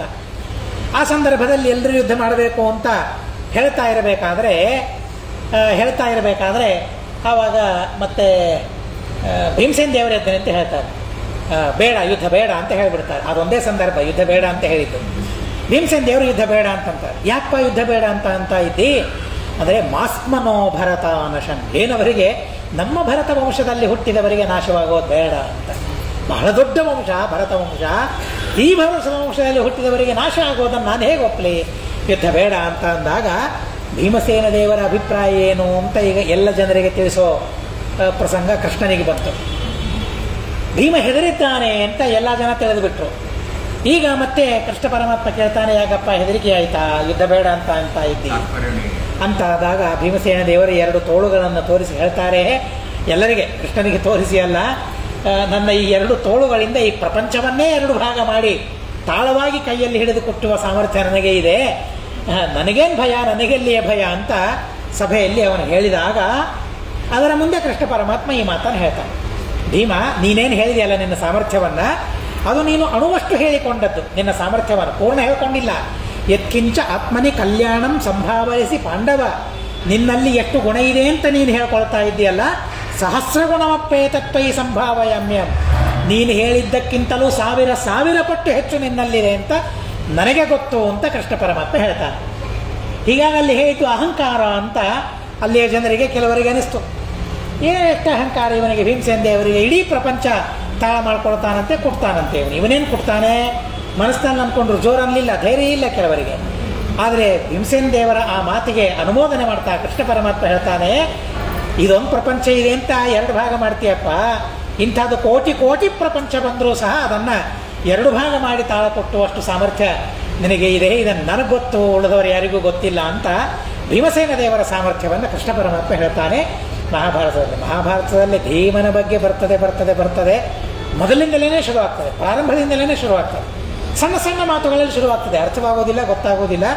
ಹಾಗೆ ಭೀಮಸೇನ ದೇವರ ಬಗ್ಗೆ ಹೇಳ್ತಾರೆ, ಸಹಸ್ರ ಗುಣಮಪ್ಪೇತ ತ್ವರಿ ಸಂಭಾವಯಾಮ್ಯಹಂ ಇತಿ ತಸ್ಮಾತ್ ಯಥಾ ಯುದ್ಧೇ ಧರ್ಮಹಾನಿ ಮಮನ್ಯತ ಏವಂ ಅತ್ರಾಪ್ಯ ಧರ್ಮೇಣ ದೇಹಪಾತಂ ನೃಪಃ ಅಬ್ರವೀತ್. ಹೇಗೆ ಭೀಮಸೇನ ದೇವರು ಅಧರ್ಮದಿಂದ ಯುದ್ಧ ಮಾಡಿದರು ಅಂತ ಧರ್ಮರಾಜ ತೀರ್ಮಾನ ಮಾಡಿಕೊಂಡಲ್ಲ, ಹಾಗೇನೆ ಪಾಂಡವರೆಲ್ಲರೂ ಕೂಡ ಮತ್ತೆ ಈ ದೋಷದಿಂದ ದೇಹಪತನ ಅವರದ್ದಾಯಿತು ಅಂತ ಅಧರ್ಮೇಣ ತಿಳಿದುಕೊಂಡ. ಇದು ಅಧರ್ಮ, ಈ ರೀತಿಯಾದ ಅಧರ್ಮದಿಂದ ಅವರ ದೇಹಪಾತವಾಯಿತು ಅಂತ ತಿಳಿದುಕೊಂಡ. ಇವೇನು ಸಣ್ಣ ಅಜ್ಞಾನ ಇದೆಯಲ್ಲ, ಇವೆಲ್ಲವೂ ಕೂಡ ಆ ಮೋಕ್ಷದಲ್ಲಿಯೇ ತಾರತಮ್ಯಕ್ಕೆ ಕಾರಣವಾಗ್ತದೆ. ಈ ದೋಷವೇ ಇದು ಹೀಗೆ ಹೇಳ್ತಾರಲ್ಲ, ಭೀಮಸೇನದವರೆಲ್ಲ ದೋಷವನ್ನು ಹೇಳಿದ, ಇಲ್ಲದೇ ಇದ್ದ ದೋಷವನ್ನು ಹೇಳಿದ. ಯಾವ ದೋಷ ಅಲ್ಲ, ದೋಷವಲ್ಲದೇ ಇದ್ದದ್ದನ್ನು ದೋಷ ಅಂತ ಹೇಳಿದ. ಅದರಿಂದ ಪಾಪ ಬರ್ತದೋ ಇಲ್ಲೋ? ದ್ರೌಪದಿ ಪಕ್ಷಪಾತವನ್ನು ಮಾಡಿದ್ದು, ಪಕ್ಷಪಾತ ಇದೆಯಾ ದ್ರೌಪದಿಗೆ? ಇಲ್ಲ. ಏನು ಹೆಚ್ಚು ಸ್ನೇಹವನ್ನು ತೋರಿಸಿದಳು ಅದು ಗುಣವೇ, ದೋಷ ಅಲ್ಲ. ದೋಷವಲ್ಲದೇ ಇದ್ದದ್ದನ್ನು, ಗುಣವಾದದ್ದನ್ನು ದೋಷ ಅಂತ ಹೇಳಿದ್ನಲ್ಲ, ಅದೊಂದು ತಪ್ಪು. ಹಾಗಾದರೆ ಆ ತಪ್ಪಿನಿಂದ ಏನಾಯಿತು? ಧರ್ಮರಾಜನಿಗೆ ಮೋಕ್ಷದಲ್ಲಿಯೇ ತಾರತಮ್ಯಕ್ಕೆ ಇವೆಲ್ಲ ಕಾರಣವಾಗ್ತದೆ ಅಂತ ಅನ್ನೋದನ್ನು ನಾವು ಇಲ್ಲಿ ತಿಳಿಯಬಹುದು. ಏವಮತ್ರಾಪ್ಯ ಧರ್ಮೇಣ ದೇಹಪಾತಂ ನೃಪೋಬ್ರವೀತ್ ಪೂಜ್ಯೇಭ್ಯ ಪೂರ್ವಮೇವೇಶಂ ದೇಹಪಾತಂ ಅಭೀಪ್ಸತಾಂ ತತ್ಕ್ರಮಾತ್ ದೇಹಪಾತೋಭೂತ ನ ಪಾಪಾನ್ ಮುಚ್ಚತಾಂ ಯಥಾ ನಹಿ ಪಾಪ ಫಲಾನ್ ಮುಕ್ತೌ ದೇಹಪಾತ ಕಥಂಚನ ಕಿಂತು ಕರ್ಮಕ್ಷರಾದೇವ ತಥಾ ಸರ್ವತ್ರ ನಿಶ್ಚಿತಃ. ಮತ್ತೆ ಅದೇ ವಿಷಯವನ್ನೇ ಶ್ರೀಮದಾಚಾರ್ಯರು ಗಟ್ಟಿ ಮಾಡ್ತಾರೆ. ಇನ್ನೊಂದು, ದೊಡ್ಡವರಿಗಿಂತಲೂ ಮೊದಲಿಗೆ ದೇಹವನ್ನು ಬಿಡಬೇಕು ಅಂತ ಅವರಿಗೆ ಅಪೇಕ್ಷೆ ಇತ್ತು. ಧರ್ಮರಾಜನಿಗಿಂತಲೂ ಮೊದಲಿಗೆ ನಾವು ಹೋಗೋಣ ಅಂತ ಅವರಿಗೆ ಅಪೇಕ್ಷೆ ಇತ್ತು ಅಂತನ್ನೋದಕ್ಕಾಗ ಆ ಅಪೇಕ್ಷೆಗೆ ಅನುಗುಣವಾಗಿ ದೇಹ ಪತನವಾಗಿದೆ. ಪ್ರಾರಬ್ಧ ಕ್ರಮ ಮುಕ್ತಾಯವಾಯಿತು ಅಂತನ್ನೋದಕ್ಕಾಗಿ ಎಲ್ಲರ ದೇಹ ಪತನವಾಯಿತು ಅಂತನ್ನೋದನ್ನು ತಿಳಿಯಬೇಕು. ತೇಷು ಸ್ವಲೋಕಾನ್ ಪ್ರಾಪ್ತೇಷು ಧರ್ಮರಾಜ ಧರ್ಮಜಸ್ವತ್ಮನ ಸಹ ಹರಿರೌ ಪುರೋ ದೇವರಥಃ ತದಾಸ್ತ್ಯಾವತಾರಃ. ಇವರೆಲ್ಲ ದೇಹವನ್ನು ಪರಿತ್ಯಾಗ ಮಾಡಿದ ಮೇಲೆ ಧರ್ಮರಾಜ ತಾನು ಮುಂದೆ ಹೋಗ್ತಾ ಇದ್ದಾನೆ. ಮುಂದೆ ಹೋಗುವಾಗ ಒಂದು ದೇವತೆಗಳ ರಥ ಅವನ ಮುಂದೆ ಇಳಿದು ಬರ್ತದೆ. ರಥಮಾರೋಹೇತಿ ಕಥಿತಃ ರಥಿನ ಪುರತಃ ಶುನಃ ಆರೋಹಂ ಅಬ್ರವೀನ್ನೈತದಿತ್ಯುಕ್ತಂ ನೈತದ್ಯುಕ್ತಂ ಇತ್ಯಾಹ ಸೋಪಿತಂ. ಆಮೇಲೆ ದೇವತಾ ಪುರುಷರು ರಥವನ್ನು ನೀವು ಏರಬೇಕು ಅಂತಂದಾಗ ಹಿಂದೆ ಒಂದು ನಾಯಿ ಬೆನ್ನು ಹತ್ತಿ ಬರ್ತಾ ಇದೆ. ಆ ನಾಯಿಯನ್ನು ಏರಿಸಿಕೊಂಡ್ರೆ ನಾನು ಏರ್ತೇನೆ, ಇಲ್ಲದೆ ಹೋದರೆ ನಾನು ಏರೋದಿಲ್ಲ ಅಂತ ಆ ಧರ್ಮರಾಜ ಆ ನಾಯಿಯ ಮೇಲೆ ಕೃಪೆಯನ್ನು ಮಾಡ್ತಾ ಇದ್ದಾನೆ. ನಿಜವಾಗಿ ಅದು ಹೇಗೆ ಅಂದರೆ ಯಾಕೆ ಹಾಗೆ ಗೊತ್ತಿಲ್ಲ. ಮಹಾಭಾರತ ಪ್ರಾರಂಭವಾಗೋದು ನಾಯಿಯ ಕಥೆಯಿಂದ ಪ್ರಾರಂಭವಾಗ್ತದೆ, ಮುಕ್ತಾಯವಾಗೋದು ನಾಯಿಯ ಕಥೆಯಿಂದ ಪ್ರಾರಂಭವಾಗ್ತದೆ. ಅದು ಈ ಧರ್ಮರಾಜ ನಾಯಿಯ ರೂಪದಿಂದ ಬಂದಿದ್ದಾನೆ ಅಷ್ಟೇ. ಅಲ್ಲಿ ಮತ್ತೆ ಧರ್ಮರಾಜ ಅಲ್ಲ, ಅಲ್ಲಿ ಸರಮ ಅಂತ ದೇವಶುನಿ, ದೇವತೆಗಳ ನಾಯಿ, ಆ ದೇವತೆಗಳ ನಾಯಿಯ ಮಕ್ಕಳವು ಆ ಕಥೆಯಿಂದ ಪ್ರಾರಂಭವಾಗ್ತದೆ. ಎಲ್ಲಿ ನಾಯಿ ಹೀಗೆ ಹೇಳ್ತದೆ, ಆರೋಹಂ ಅಬ್ರವೀನ್ನೈತದ್ಯುಕ್ತಮಿತ್ಯ. ಆ ನಾಯಿಯನ್ನು ಏರಿಸಬೇಕು ಅಂದರೆ ನಾಯಿಯನ್ನು ಹೇಗೆ ಏರಿಸಿಕೊಳ್ಳೋದು ದೇವರ ತರದಲ್ಲಿ? ಸರ್ವಥಾ ನಾನು ಏರಿಸಿಕೊಳ್ಳೋದಿಲ್ಲ ಅಂತ ಆ ದೇವತೆಗಳು ಹೇಳ್ತಾರೆ. ನಾನು ಹೇಯಂ ವಿನಾಶ್ವಾನಂ ಇತಿ ತೇನ ಸ್ಥಿರೋದಿತೆ ಸ್ವರೂಪಂ ದರ್ಶರಾಮಾತ ಧರ್ಮೋಹಿ ಆತ್ಮಸ್ವರೂಪತಂ. ನೋಡ್ರಿ, ಅಂದರೆ ಧರ್ಮರಾಜ ಯಾರು? ಯುಧಿಷ್ಠಿರ, ಯಮಧರ್ಮ. ನಾಯಿ ರೂಪದಿಂದ ಬಂದದ್ದು ಯಾರು? ಯಮಧರ್ಮನೇ ಅಲ್ಲ. ತನ್ನ ಜ್ಞಾನ ತನಗೇ ಆಗಲಿಲ್ಲ. ಯಮಧರ್ಮ ರೂಪದಿಂದ ನಾಯಿಯಾಗಿ ನಾನು ಬಂದಿದ್ದೇನೆ ಅಂತನ್ನೋ ಜ್ಞಾನ ಧರ್ಮರಾಜನಿಗೆ ಆಗಲಿಲ್ಲ. ದೇವತೆಗಳ ಪರಿಸ್ಥಿತಿ ಹೀಗೆ. ಭೀಮಸೇನ ದೇವರು ನೋಡಿ ಹೇಗೆ, ಭೀಮಸೇನ ದೇವರಿಗೆ ಇದು ಯಾವ ಸಮಸ್ಯೆಯೂ ಭೀಮಸೇನ ದೇವರಿಗೆ ಆಗೋದಿಲ್ಲ. ಹೀಗಾಗಿ ನಾರು ಹೇಯಂ ವಿನಾಶ್ವಾನಂ ಇತಿ ತೇನ ಸ್ಥಿರೋದಿತೆ, ಸ್ಥಿರವಾಗಿ ಹೀಗೆ ಹೇಳಿದ. ಆದರೆ ಆ ಯಮನಿಗೆ ಮಾತ್ರ ಗೊತ್ತಿರ್ತದೆ ಈ ಧರ್ಮರಾಜ ನನ್ನ ಅವತಾರವೇ ಅಂತ, ಯಮನಿಗೆ ಗೊತ್ತಿರ್ತದೆ. ಆದರೆ ಧರ್ಮರಾಜನಿಗೆ ಮಾತ್ರ ಮೂಲ ರೂಪದ ಜ್ಞಾನ ಇರೋದಿಲ್ಲ. ಯಾಕೆ? ಅಂಶ ಅಲ್ಲ, ಇದು ಅಂಶಿಯರು. ಆದ್ದರಿಂದ ಈ ರೀತಿಯಾದ ವ್ಯತ್ಯಾಸ ಅಲ್ಲಿ ಆಗ್ತದೆ. ನಾಯಿ ಹತ್ತಲಿಲ್ಲ ಅಂದರೆ ನಾನು ಹತ್ತೋದಿಲ್ಲ ಅಂತ ಭೂತದಯವನ್ನು ಧರ್ಮರಾಜ ತೋರಿಸಿದಾಗ ತನ್ನ ಸ್ವರೂಪವನ್ನು ತೋರಿಸ್ತಾನೆ. ಆದ್ರೆ ಸಂಸ್ಥೆ ಪರತ್ವೇನ ಕೀರ್ತಿಮೇವಾತ್ಮನೋ ವೃಷಃ ಖ್ಯಾಪಯಾಮಾಸ ಕೌಂತೆಯ ರೂಪಿಣಃ ಧರ್ಮ ಸೂಕ್ತಿಭಿಹಿ. ಇಲ್ಲಿ ಯಮಧರ್ಮ ಯಾಕೆ ನಾಯಿಯಾಗಿ ಬಂದ ಅಂತಂದರೆ, ನನ್ನ ಅವತಾರ ಅಲ್ಲ ಧರ್ಮರಾಜ. ಧರ್ಮರಾಜನಲ್ಲಿ ಎಷ್ಟು ಆಂಧ್ರಶಂಸ್ಥೆ ಇದೆ, ಭೂತದಯ ಇದೆ, ಅದನ್ನು ಜನರಿಗೆ ತಿಳಿಸಿ ಧರ್ಮರಾಜನ ಕೀರ್ತಿಯನ್ನು ಬೆಳೆಸೋಣ ಅಂತ ಹೇಳಿ ಅಲ್ಲಿ ಯಮಧರ್ಮ ಆ ರೀತಿಯಾಗಿ ಬಂದಿದ್ದಾನೆ, ನಾಯಿಯ ರೂಪದಿಂದ ಬಂದಿದ್ದಾನೆ. ಕೌಂತೆಯ ರೂಪಿಣೋ ಧರ್ಮ ಸೂಕ್ತಿಭಿಹಿ ತತ್ಸರಥಮಾರುಹ್ಯ ಲೋಕಾನಾಮುತ್ತರೋತ್ತರಂ ಅತಿಕ್ರಮ್ಯಾಖಿಲಾಂಧ್ರಜ್ಞ ಜಗಾಮ ಶ್ರೀಪತಿ ಪ್ರಿಯ. ಹೀಗೆ ರಥವನ್ನು ಏರಿ ಉತ್ತರೋತ್ತರ ಲೋಕಗಳಿಗೆ ಹೋಗಿದ್ದಾನೆ. ಎಲ್ಲ ಲೋಕಗಳನ್ನು ದಾಟಿ ಪರಮಾತ್ಮನಿಗೆ ಅತ್ಯಂತ ಪ್ರಿಯನಾಗಿರತಕ್ಕಂತಹ ಧರ್ಮರಾಜ ಯೋಗ್ಯವಾದ ಲೋಕಕ್ಕೆ ಹೋಗಿದ್ದಾನೆ. ಸರ್ವೇಷಾಮುತ್ತರಂ ಲೋಕಮೈಂದ್ರಂ ಪ್ರಾಪ್ಯೇರಮೇವತೆ ಸ್ಥಾನಮಿತ್ಯುರಿತೋ ದೇವೈಹಿ ದುರ್ಯೋಧನಮವೈಕ್ಷತ.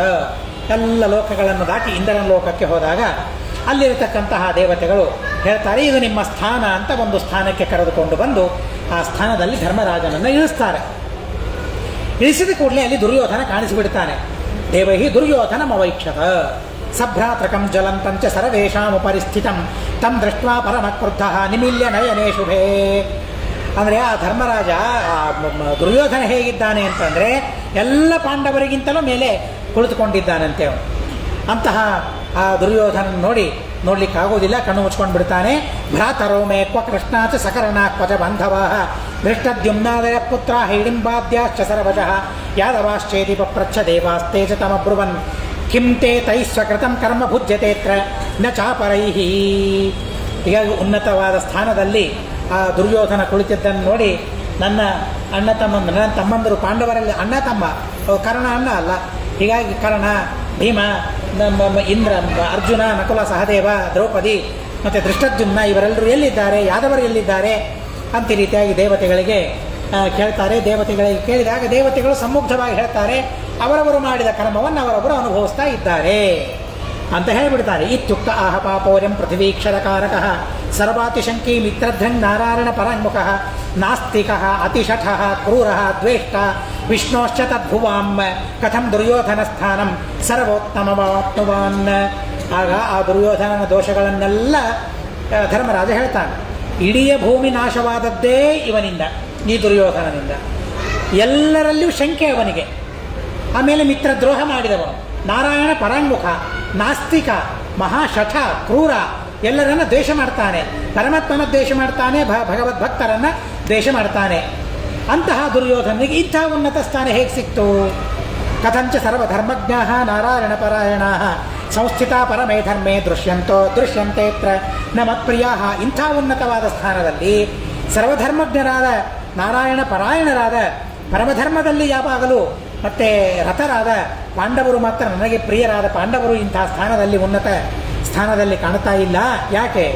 ಯತ್ರ ಸಂತಸ್ತು ತೇ ಸಂತಿ ತತ್ರ ಸ್ಥಾತವ್ಯಮೇವ ಮೇ ನಿರಲೇಪಿ ನಚಾತ್ರಾಪಿ ಶನೇನ ಸಹಪಾಪಿನ. ಆ ಸಜ್ಜನರಾದ ನನ್ನ ಪಾಂಡವರು ಎಲ್ಲಿದ್ದಾರೆ ಅದು ನರಕವಾದರೂ ಪರವಾಗಿಲ್ಲ, ಅಲ್ಲೇ ನಾನಿರ್ತೇನೆ. ಆದರೆ ಈ ದುರ್ಯೋಧನಾದಿಗಳ ಜೊತೆಗೆ ಈ ಉನ್ನತವಾದ ಲೋಕದಲ್ಲಿ ನಾನಿರೋದಿಲ್ಲ, ಪಾಪಿಯ ಜೊತೆಗೆ ನಾನಿರೋದಿಲ್ಲ. ಅಸ್ಯ ವೀರತಮಸ್ಯೇದಂ ಧರ್ತರಾಷ್ಟ್ರಸ್ಯ ಯುಜ್ಯತೆ ಇತ್ಯುಕ್ತ್ವಾ ದೇವತಾ ದೂತಮ್ಮ ಸ್ವಾನಾಂ ಸಂದರ್ಶನಾರ್ಥಿನಃ ರಾಜ್ಯ ಸಂಪ್ರೇಷಯಾಮಾಸುಃ ತತ್ಸಂದರ್ಶಿತವರ್ತ್ಮನ ದುರ್ಗಂಧೇನ ಸುಕೃಚ್ಛ್ರೇಣ ತಮಸ ಪ್ರಾವೃತೇನ ಚ ಗತ್ವೈವ ಕೀರ್ತಿಂ ಭೂಮಿಂ ತದ್ದುರ್ಗಂಧ ಸಹೋ ನೃಪಃ ಇಚ್ಛನ್ ನಿವರ್ತನಂ ತತ್ರ ಸ್ವಾನಾಂ ವಾಚರಿವಾ ಶೃಣೋತ್. ಆಮೇಲೆ ಅಲ್ಲಿಂದ ಮತ್ತೊಂದು ದೇಶಕ್ಕೆ ಕರೆದುಕೊಂಡು ಹೋಗ್ತಾರೆ. ಸ್ವಾನಾಂ ಸಂದರ್ಶನಾರ್ಥಿನಃ, ತನ್ನವರನ್ನು ನೋಡಬೇಕು ಅಂತ ಬಯಸಿದಾಗ ಆ ದೇಶಕ್ಕೆ ಕರೆದುಕೊಂಡು ಹೋಗ್ತಾರೆ. ಅಲ್ಲಿ ದುರ್ಗಂಧ ಅವನ ಮೂಗಿಗೆ ನಾಸಿಕಾಕ್ಕೆ ಬಡಿತಾ ಇದೆ. ಅಲ್ಲಿ ಭಾರಿ ಕತ್ತಲು, ಅಲ್ಲಿ ಕಣ್ಣು ಕಾಣಿಸ್ತಾ ಇಲ್ಲ, ಮುಂದೆ ಹೋಗಲಿಕ್ಕೆ ಹೆಜ್ಜೆ ಇಡಲಿಕ್ಕೆ ಆಗ್ತಾ ಇಲ್ಲ. ಅಂಥ ಸ್ಥಳಕ್ಕೆ ಹೋಗ್ತಾರೆ. ಗತ್ವೈವ ಕೇತೀಂ ಭೂಮಿಂ, ಸ್ವಲ್ಪ ದೂರ ಹೋದ ಮೇಲೆ ಆ ದುರ್ಗಂಧವನ್ನು ಸಹನೆ ಮಾಡಲಿಕ್ಕೆ ಆಗುವುದಿಲ್ಲ ಧರ್ಮರಾಜನಿಗೆ. ಅಷ್ಟು ದುರ್ಗಂಧ ಅವನಿಗೆ ಬಡಿತಾ ಇದೆ, ಸಹನೆ ಮಾಡಲಿಕ್ಕೆ ಆಗ್ತಾ ಇಲ್ಲ. ಅಲ್ಲಿಂದ ಇನ್ನೇನು ಹೊರಡಬೇಕು ಅಂತ ಅನ್ನೋಷ್ಟರಲ್ಲಿ ಆ ಭೀಮ, ನಕುಲ, ಸಹದೇವ ಮತ್ತು ದ್ರೌಪದಿ ಇವರೆಲ್ಲರ ಮಾತು ಕೇಳಿ ಬರ್ತಾ ಇದೆ. ಅವರೆಲ್ಲರ ಧ್ವನಿ ಕೇಳಿಸ್ತಾ ಇದೆ. ಓ, ಇದು ಭೀಮನ ಧ್ವನಿ, ಇದು ಅರ್ಜುನನ ಧ್ವನಿ. ನಕುಲ ಮಾತಾಡ್ತಾ ಇದ್ದಾನೆ, ದ್ರೌಪದಿ ಮಾತಾಡ್ತಾ ಇದ್ದಾಳೆ, ಧೃಷ್ಟದ್ಯುಮ್ನ ಮಾತಾಡ್ತಾ ಇದ್ದಾನೆ, ನನ್ನವರಿದ್ದಾರೆ ಇಲ್ಲಿ. ಇಂಥ ದುರ್ಗಂಧವಾದ ಕತ್ತಲ ಪ್ರದೇಶದಲ್ಲಿ ನನ್ನವರಿದ್ದಾರಲ್ಲ, ಏನು ತಪ್ಪು ಮಾಡಿದ್ದಾರೆ ಅವರು ಅಂತ ಹೇಳಿ ಕ್ಷಣಂ ತಿಷ್ಠ ಮಹಾರಾಜ ಸನ್ನಿಧಾನ ಬಲತ್ತವ ವೇದನಾ ನೋ ನಮಹತಿ ಇತ್ಯೇತತ್ ಶ್ರುತ್ವಾ ಯುಧಿಷ್ಠಿರ. ಇನ್ನೇನು ಹೊರಡಬೇಕು ಅಂತ ಅನ್ನೋಷ್ಟರಲ್ಲಿ ಒಂದು ಮಾತು ಕೇಳಿಸಿದೆ ಅಂತೆ. ಒಂದು ಕ್ಷಣ ಮಹಾರಾಜ ನೀನಿಲ್ಲಿರು, ನೀನು ಇಲ್ಲಿ ಇದ್ದದ್ದಕ್ಕಾಗಿ ನಮಗೆ ಸುಖವಾಗ್ತಾ ಇದೆ ಅಂತ ಅನ್ನೋ ಮಾತು ಕೇಳಿ ಬರ್ತಾ ಇದೆ ಅಂತೆ. ಎಷ್ಟು ವಿಚಿತ್ರ ನೋಡಿ. ಹೀಗಾಗಿ ತನ್ನವರ ಮಾತನ್ನು ಕೇಯೂಯಂ ಇತಿ ಪಪ್ರಚ್ಛ ದೀನತ್ವನಿ ವಿಶಂಕಿತ ಭೀಮೋಹಮರ್ಜುನ ಕರ್ಣ ಇತ್ಯಾದ್ಯುಕ್ತಮಿವಾ ಶೃಣೋತ. ಆ ಮಾತು ಒಂದು ಕ್ಷಣ ಇರಪ್ಪ ಸಾಕು, ನಮಗೆ ಸುಖವಾಗ್ತದೆ. ಯಾರು ನೀವು ಅಂತ ಕೇಳಿದಾಗ ನಾನು ಭೀಮ, ನಾನು ಕರ್ಣ, ನಾನು ಅರ್ಜುನ, ನಕುಲ, ಸಹದೇವ, ದ್ರೌಪದಿ ಅಂತ ಹೇಳಿ ಆ ಮಾತುಗಳು ಕೇಳಿ ಬರ್ತವೆ. ಶ್ರುತ್ವಾ ತತ್ಕೃಪರಾವಿಷ್ಟ ಶೋಕಾಮರಶ ಸಮನ್ವಿತ ಆಹದೂತಂ ಯಥೇಷ್ಟಂ ತ್ವಂ ಗಚ್ಚ ನಾಹಮಿತೋ ವ್ರಜೆ. ಅವರ ಮೇಲೆ ಮತ್ತೆ ಕೃಪೆ ಬಂದು, ಆಯಿತು ನಾನು ಎಲ್ಲಿಗೆ ಹೋಗೋದಿಲ್ಲ, ಇಲ್ಲೇ ಇರ್ತೇನೆ ಅಂತ ಹೇಳಿ ದೂತರನ್ನೆಲ್ಲ ಕಳಿಸ್ಕೊಟ್ಟು ಬಿಡ್ತಾನೆ. ನಾನು ಎಲ್ಲಿಯೂ ಬರೋದಿಲ್ಲ, ಇಲ್ಲೇ ಬರ್ತೇನೆ. ನಚ ಸ್ವರ್ಗೇಣ ಮೇ ಕಾರ್ಯಂ ತ್ಯಕ್ತ್ವಾ ಸ್ವಜನಮೀದೃಶಂ ಇತ್ಯುಕ್ತ ಪ್ರಯೋದೂತಃ ತಸ್ಥಾವೇವ ವಿದಿಷ್ಟಿರ. ನನಗೆ ಸ್ವರ್ಗ ಬೇಕಾಗಿಲ್ಲ, ಬೇರೆ ಯಾವ ಸ್ಥಾನವೂ ನನಗೆ ಬೇಕಾಗಿಲ್ಲ, ನನ್ನವರು ಎಲ್ಲಿದ್ದಾರೆ ಅದೇ ನನಗೆ ಸ್ವರ್ಗ. ನೋಡ್ರಿ, ಅವನಿಗೆ ಎಷ್ಟು ಉನ್ನತವಾದ ಭಾವನೆ ಇದೆ. ಅಂಥ ಕಷ್ಟ ಇದ್ರೂ ಪರವಾಗಿಲ್ಲ, ನನ್ನವರ ಜೊತೆಗೆ ನಾನಿರಬೇಕು ಅಂತನ್ನೋ ಭಾವನೆ ಅವನಿಗೆ ಬರ್ತಾ ಇದೆ. ಆದರೆ ಆ ಪ್ರದೇಶ ಎಲ್ಲ ಹಾಗೆ ಇಲ್ಲ, ಅವನಿಗೆ ಮಾತ್ರ ಹಾಗೆ ಕಾಣಿಸ್ತಾ ಇದೆ. ದುರ್ಗಂಧ ಇದ್ದಂತೆ, ಕತ್ತಲು ಇದ್ದಂತೆ ಕಾಣಿಸ್ತಾ ಇದೆ ಅವನಿಗೆ ಮಾತ್ರ. ಆದರೆ ವಾಸ್ತವಿಕವಾಗಿ ಅಲ್ಲಿ ಕತ್ತಲು ಇಲ್ಲ, ದುರ್ಗಂಧ ಇಲ್ಲ. ತತೋತ್ರ ದೇವಾ ಪುರುಹೂತ ಪೂರ್ವಕಾಃ ಸಮಾರರು ಸ್ನೇಹವಶಾದ್ಯುಧಿಷ್ಠಿರೆ ತೇ ಶ್ವಾಗತೇಶ್ವೇವ ನ ತತ್ರ ವಾಚೋ ದೀನ ನ ದುರ್ಗಂಧತಮೋಪ್ಯಪಶ್ಯತ. ದೇವತೆಗಳೆಲ್ಲ ಹೋದ ಮೇಲೆ ಒಬ್ಬೊಬ್ಬರಾಗಿ ಭೀಮ, ಅರ್ಜುನ, ನಕುಲ, ಸಹದೇವ, ದ್ರೌಪದಿ, ಧೃಷ್ಟದ್ಯುಮ್ನಾದಿಗಳು ಕಾಣಿಸಿಕೊಳ್ತಾ ಇದ್ದಾರೆ. ಯಾವ ದುರ್ಗಂಧ ಕತ್ತಲು ಕಾಣಿಸ್ತಲ್ಲ ಅದೆಲ್ಲ ಕ್ರಮವಾಗಿ ಮಾಯವಾಗಿ ಬಿಟ್ಟಿದೆ. ಸ್ವರ್ಗೋತ್ತಮಂ ದೇಶಮ ಪಶ್ಯದೇತತ ಅಭ್ರಾಂತಚೇತಾ ಸ ಯುಧಿಷ್ಠಿರಸ್ತದ ಅತ್ರಾಹ ಧರ್ಮ ಪುನರತ್ಮ ಸತ್ಯಶಃ ಪ್ರಕಾಶನ್ ಪಾಂಡುಸುತಾಭಿಧಂ ಸ್ವಂ. ಅದಾದ ಮೇಲೆ ಅವನಿಗೆ ಬಂದ ಭ್ರಮ ಏನಿದೆಯಲ್ಲ, ಆ ಭ್ರಮ ಎಲ್ಲ ಕಳೆದು ಹೋಗ್ಬಿಡ್ತದೆ. ಸ್ವರ್ಗಕ್ಕಿಂತಲೂ ಉನ್ನತವಾದ ದೇಶ ಅದು. ಅಂಥ ದೇಶದಲ್ಲಿ ತನ್ನವರಿದ್ದದ್ದನ್ನೆಲ್ಲ ನೋಡಿ ಬಹಳ ಸಂತೋಷವಾಗ್ತದೆ. ಧರ್ಮಾತ್ ವಿಶಿಷ್ಟಾ ಹಿ ಸದಾ ನಶಂಸತಾ ದೃಷ್ಟಾ ಚ ಸಾ ತ್ವಯ್ಯಧಿಕಾ ತ್ರಿಶೋಮಯ ಶಕ್ರೋಪ್ಯುವಾಚೇನಮಿದಂ ಮೃಷಾತೆ ಪ್ರದರ್ಶಿತಂ ದ್ರೋಣಕೃತೆ ಮೃಷಾಗಿರಃ ಕೃಚ್ಛಾರಿದಂ ತೇ ಕಥಿತಂ ನ ಚಾತಿ ವಿಸ್ರಂಭ ಆಸೀತ್ ತವ ಕೃಷ್ಣವಾಕ್ಯೇನ ಹ್ಯಗ್ನದ ವಾಸುದೇವಸ್ಯ ಕಿಂಚಿತ್ ಪಾಪಂ ಭವೇತ್ ಸರ್ವವಿಧರ್ಮಿಣೋಪಿ. ಇಂಥೆಲ್ಲ ವಿಶಿಷ್ಟವಾದ ಧರ್ಮಗಳನ್ನು ಮಾಡಿದವರಿಗೆ ಇಂಥ ದುಃಖವಾದ ಲೋಕ, ದುರ್ಗಂಧ ಭೂಯಿಷ್ಠವಾದ ಲೋಕ ಹೇಗಾಗಲಿಕ್ಕೆ ಸಾಧ್ಯವಿದೆ? ಸರ್ವಥ ಆಗಲಿಕ್ಕೆ ಸಾಧ್ಯವಿಲ್ಲ. ಆದರೂ ಇಂಥ ಲೋಕ ಅಂತ ನಿನಗೆ ಗೊತ್ತಾದಾಗ ನಿನ್ನವರಿದ್ದಾರೆ ಅಂತನ್ನೋ ಕಾರಣಕ್ಕಾಗಿ ಈ ಲೋಕವನ್ನು ಬಿಟ್ಟು ಹೋಗಲಿಲ್ಲಲ್ಲ, ಇದು ನಿನ್ನಲ್ಲಿರುವ ಭೂತದಯ ಅಂತ ಹೇಳಿ ಮತ್ತೆ ಧರ್ಮರಾಜ ಮೆಚ್ಚಿಕೊಳ್ತಾನೆ. ಅನೇಕ ವಿಧವಾಗಿ ನಾನು ನಿನ್ನನ್ನು ಪರೀಕ್ಷೆ ಮಾಡಿದ್ದೇನೆ. ಧರ್ಮರಾಜ ಧರ್ಮರಾಜನಿಗೆ ಹೇಳ್ತಾನೆ, ಅನೇಕ ವಿಧವಾಗಿ ಪರೀಕ್ಷೆ ಮಾಡಿದ್ದೇನೆ, ನಿನ್ನ ಭೂತದಯದಲ್ಲಿ ನೀನು ಗೆದ್ದಿದ್ದಿ ಅಂತಂದು. ಇಂದ್ರದೇವರು ಕೂಡ ಅದೇ ರೀತಿಯಾಗಿ ಮಾತು ಹೇಳ್ತಾರೆ. ಹಾಗಾದರೆ ನನಗೆ ದುರ್ಗಂಧ ಅನುಭವಕ್ಕೆ ಬಂತಲ್ಲ, ಯಾಕೆ ಅಂತಂದರೆ ಪ್ರದರ್ಶಿತಂ ದ್ರೋಣಕೃತೆ ಮೃಷಾಗಿರಹ. ದ್ರೋಣನ ಸಂಹಾರಕ್ಕಾಗಿ ಅಶ್ವತ್ಥಾಮ ಹತಃ ಅಂತ ಹೇಳು ಅಂತ ಕೃಷ್ಣ ಹೇಳಿದ. ನೀನು ಹೇಳಿದಿ, ಆದರೆ ಯಾರಿಗೂ ಕೇಳಿಸದೇ ಇದ್ದಂತೆ ನರೋವಾ ಕುಂಜರೋವಾ ಅಂತ ಹೇಳಿದೆಯಲ್ಲ, ಸತ್ಯವನ್ನು ಉಳಿಸ್ಕೊಳ್ಬೇಕು ಅಂತನ್ನೋ ಭ್ರಮೆಯಿಂದ ಆ ತಪ್ಪು ಮಾಡಿದ್ದಕ್ಕಾಗಿ ನನಗೆ ಇಷ್ಟೆಲ್ಲ ಅನುಭವ ಇಲ್ಲಿ ಆಗಿದೆ ಅಂತ ಹೇಳ್ತಾರೆ. ಕೃಚ್ಛಾದಿದಂತೆ ಕಥಿತಂ ನ ಚಾತಿ ವಿಸ್ರಂಭ ಆಸೀತ್ತವ ಕೃಷ್ಣವಾಕ್ಯ. ಕೃಷ್ಣನ ಮಾತಿನಲ್ಲಿ ನನಗೆ ವಿಶ್ವಾಸ ಇದ್ದಿದ್ದಿಲ್ಲ. ಆದ್ದರಿಂದಾಗಿ ಪಾಪಂ ಭವೇತ್ ಸರ್ವ ವಿಧರ್ಮಿಣೋಪಿ ಅಧರ್ಮ ಮಾಡಿದವರಿಗೆ ಮತ್ತೆ ನರಕ ಆಗೇ ಆಗ್ತದೆ. ಬ್ರಹ್ಮ ಪರೋಕ್ಷೇಪಿ ವಿಕರ್ಮ ಸೂಚಕಂ ಪ್ರಾರಬ್ಧ ಪಾಪಸ್ಯ ವಿಶಾಸನಂ ಯಥಾ ಪಶ್ಚಾತ್ರ ಭೀಮ ಪ್ರಮುಖಾನ್ ಸುಖಸ್ಥಾನ್ ಸಂಪೂಜ್ಯಮಾನಾನ್ ತ್ರಿದಶೈಃ ಸ್ವರೂಪಾನ್. ಪರಮಾತ್ಮನ ಅಪರೋಕ್ಷ ಜ್ಞಾನ ಯಾರು ಸಂಪಾದನೆ ಮಾಡಿಕೊಡ್ತಾರೆ ಅವರಿಗೆ ಎಂಥ ಪಾಪ ಮಾಡಿದರೂ ಕೂಡ ಆ ಪಾಪದಿಂದ ನರಕಾದ್ಯನರ್ಥ ಅಂತ ಅನ್ನೋದು ಅವರಿಗೆ ಸರ್ವಥಾ ಇರೋದಿಲ್ಲ. ಕುತಃ ಪರಬ್ರಹ್ಮದೃಶಾಂ ಸುಶುದ್ಧ ಸತ್ಕರ್ಮಣಾಂ ವಿಷ್ಣುಪರಾಯಣಾನಾಂ ಪರೇಣ ಯೋಗೇನ ವಿಧೃತತನ್ವಾಂ ದುಃಖಂ ಭವೇತ್. ದೇವವರಾಧಿಪಾನಾಂ ಅಪರೋಕ್ಷ ಜ್ಞಾನ ಪಡೆದ ಸಾಮಾನ್ಯರಿಗೇನೆ ನರಕಾದ್ಯನರ್ಥ ಇಲ್ಲ ಅಂತಂದ ಮೇಲೆ ಪಾಂಡವರಂಥ ದಿವ್ಯ ದೇವತೆಗಳಿಗೆ ಆ ನರಕಾದ್ಯನರ್ಥ ದುಃಖ ಆಗಲಿಕ್ಕೆ ಹೇಗೆ ಸಾಧ್ಯವಿದೆ? ಸರ್ವಥಾ ಇಲ್ಲ. ಏತೇ ಹಿ ದೇವಪ್ರವರ ಪೃಥಿವ್ಯಾಂ ಜಾತಾ ಭುವೋ ಭಾರತಿಹೀರ್ಷುಮೀಶಂ ಹೃದೋಶ್ಚ ತದ್ಭಾವಿತ ಬುದ್ಧಿಕರ್ಮಭಿಃ ಪುನಶ್ಚತೇನೈವ ಸಹ ಪಿರೇ ದಿವಂ ನತೇ ನೃಪಾದ್ಯಾಪಿ ಹಿ ಮಾನುಷೋ ಗತೋ ಭಾವಸ್ತತೋ ದ್ವೇಷ್ಟಿ ಸುಯೋಧನಾದೀನ್ ನಿಮಜ್ಯ ತದ್ವಿಷ್ಣು ಪದೋದಕೇತ್ರ ವಿಸೃಜ್ಯ ದೇಹಂ ಭಜ ದೇವಭಾಜಂ ದೇವಭಾವಂ. ಆದ್ದರಿಂದ ಅವರೆಲ್ಲ ಹೇಳ್ತಾರೆ, ಯಾರಂತ ತಿಳಿದಿದ್ದೇವೆಲ್ಲ ಭಾರಿ ಭಾರಿ ದೇವತೆಗಳಿವರೆಲ್ಲರೂ ಕೂಡ. ಆದ್ದರಿಂದ ಇವರೆಲ್ಲ ಮತ್ತೆ ತಾವು ಭೂಭಾರಹರಣವನ್ನು ಮಾಡಿ ಉತ್ತಮವಾದ ಲೋಕಕ್ಕೆ ಬಂದಿದ್ದಾರೆ. ಇನ್ನೂ ನಿನಗೆ ಮಾನುಷ ಭಾವ ಹೋಗಿಲ್ಲ, ಯಾಕೆ ದೇಹ ಇದೆಯಲ್ಲ ಅನ್ನೋದಕ್ಕಾಗಿ ಹೋಗು, ಗಂಗಾ ನದಿಯಲ್ಲಿ ಸ್ನಾನ ಮಾಡಿಕೊಂಡು ಬಾ ಅಂತ ಹೇಳ್ತಾರೆ. ದೇವತೆಗಳ ಲೋಕದಲ್ಲಿಯೂ ಗಂಗಾ ನದಿ ಇದೆ, ಬರೀ ಇಲ್ಲಿಷ್ಟೇ ಅಲ್ಲ. ಹೀಗಾಗಿ ಆ ದೇವತೆಗಳ ಲೋಕದಲ್ಲಿಯೂ ಗಂಗಾ ನದಿ ಇದೆ. ಗಂಗಾ ನದಿಯಲ್ಲಿ ಹೋಗಿ ಸ್ನಾನ ಮಾಡಿ ಅಲ್ಲಿ ದೇಹವನ್ನು ಬಿಟ್ಟು ಬಾ, ಇಲ್ಲಿಗೆ ಆ ದೇಹದಿಂದ ಇಲ್ಲಿ ಪ್ರವೇಶ ಇಲ್ಲ ಅಂತ ಅವರೆಲ್ಲ ಹೇಳಿದಾಗ ಹಾಗೆ ಆಗಲಿ ಅಂತ ಹೇಳಿ ಆ ದೇಹವನ್ನು ಬಿಟ್ಟು ಬರ್ತಾನೆ. ಸುಯೋಧನಾಧ್ಯಾಯದಿ ಮೇಸು ಪಾಪಾಹ ಆರಬ್ಧ ಧರ್ಮಕ್ಷರಮಪ್ಯ ನಿತ್ಯೇ ನಿಶ್ಚೇಷ ಸೌಖ್ಯೋಜ್ಜಿತ ನಿತ್ಯ ದುಃಖೇ ಅವಶಾಹ ಪತಂತಿ ಅಪುನರ ನಿವೃತ್ತಾಹ. ದುರ್ಯೋಧನಾದಿಗಳೆಲ್ಲ ಅತಿಪಾಪ ಮಾಡಿದ್ದರಿಂದಾಗಿ ಅವರು ನಿಶ್ಚಿತವಾಗಿ ತಮಸ್ಸನ್ನು ಹೊಂತಾರೆ. ದೇವಾಂಶಜಾಯೇತು ಸಮಸ್ತಶಸ್ತೆ ಸಮೂಲ ರೂಪಂ ಸಮವಾಪ್ಯ ಕಾಲೇ ಸ್ವತಾರತಮ್ಯಾನುಸೃತಂ ವಿಮುಕ್ತಿಂ ಪ್ರಾಪ್ಸ್ಯಂತಿ ನಾತ್ರಾಪಿ ವಿಚಾರ್ಯಮಸ್ತಿ. ಇನ್ನು ದೇವತೆಗಳು ಯಾರ್ಯಾರು ಭೂಲೋಕದಲ್ಲಿ ಅವತಾರ ತಾಳಿದ್ದಾರೆ ಅವರೂ ಕೂಡ ತಾವು ಮಾಡಿದ ಸಾಧನೆಗೆ ಅನುಗುಣವಾಗಿ ಯೋಗ್ಯವಾದ ಮುಕ್ತಿಯನ್ನು ಅವರು ಪಡಿತಾರೆ. ಈ ವಿಚಾರದಲ್ಲಿ ಸರ್ವತಾ ಸಂದೇಹ ಇಲ್ಲ. ಇತ್ಯುಕ್ತ ಅಶ್ವೇವ ನಿಮಜ್ಜ ಗಂಗಾಂ ಧರ್ಮಾತ್ಮಜಸ್ಥಂ ಪ್ರವಿಸೃಜ್ಯ ದೇಹಂ ಸದ್ಯೋ ಬಭೌ ದೈವಮವಾಪ್ಯ ಕಾಯಂ ವಿಸೃಷ್ಟ ರೋಷಾದಿ ಸಮಸ್ತ ದೋಷಃ. ಆ ದೇವತೆಗಳು ಪಾಂಡವರು ಹೇಳಿದ ಮೇಲೆ, ಅರ್ಜುನಾದಿಗಳು ಹೇಳಿದ ಮೇಲೆ ಧರ್ಮರಾಜ ಗಂಗಾ ನದಿಯಲ್ಲಿ ಹೋಗಿ ಸ್ನಾನ ಮಾಡಿ ದೇಹವನ್ನು ಬಿಟ್ಟು ಮತ್ತೊಂದು ದಿವ್ಯವಾದ ದೇಹವನ್ನು ಪಡಿತಾನೆ. ಆವಾಗ ಅವನಲ್ಲಿ ರೋಷ ಇಲ್ಲ, ದ್ವೇಷ ಇಲ್ಲ, ಯಾವ ರೋಷ ದ್ವೇಷಗಳಿಲ್ಲದೆ ಅಲ್ಲಿ ತಾನಿರ್ತಾನೆ. ಸತು ಪ್ರಪಶ್ಯನ್ ಸ್ವಜನಂ ಸಮಸ್ತಂ ಸಮೂಲ ರೂಪಾತಿ ಸಮೀಪ ಸಂಸ್ಥಂ ದದರ್ಶ ಭೀಮಂಚ ಮರುತ್ ಸಮೀಪೆ ಮಧ್ಯೆ ಜ್ವಲಂತಂ ಮರುತಾಂ ಗಣಸ್ಯ.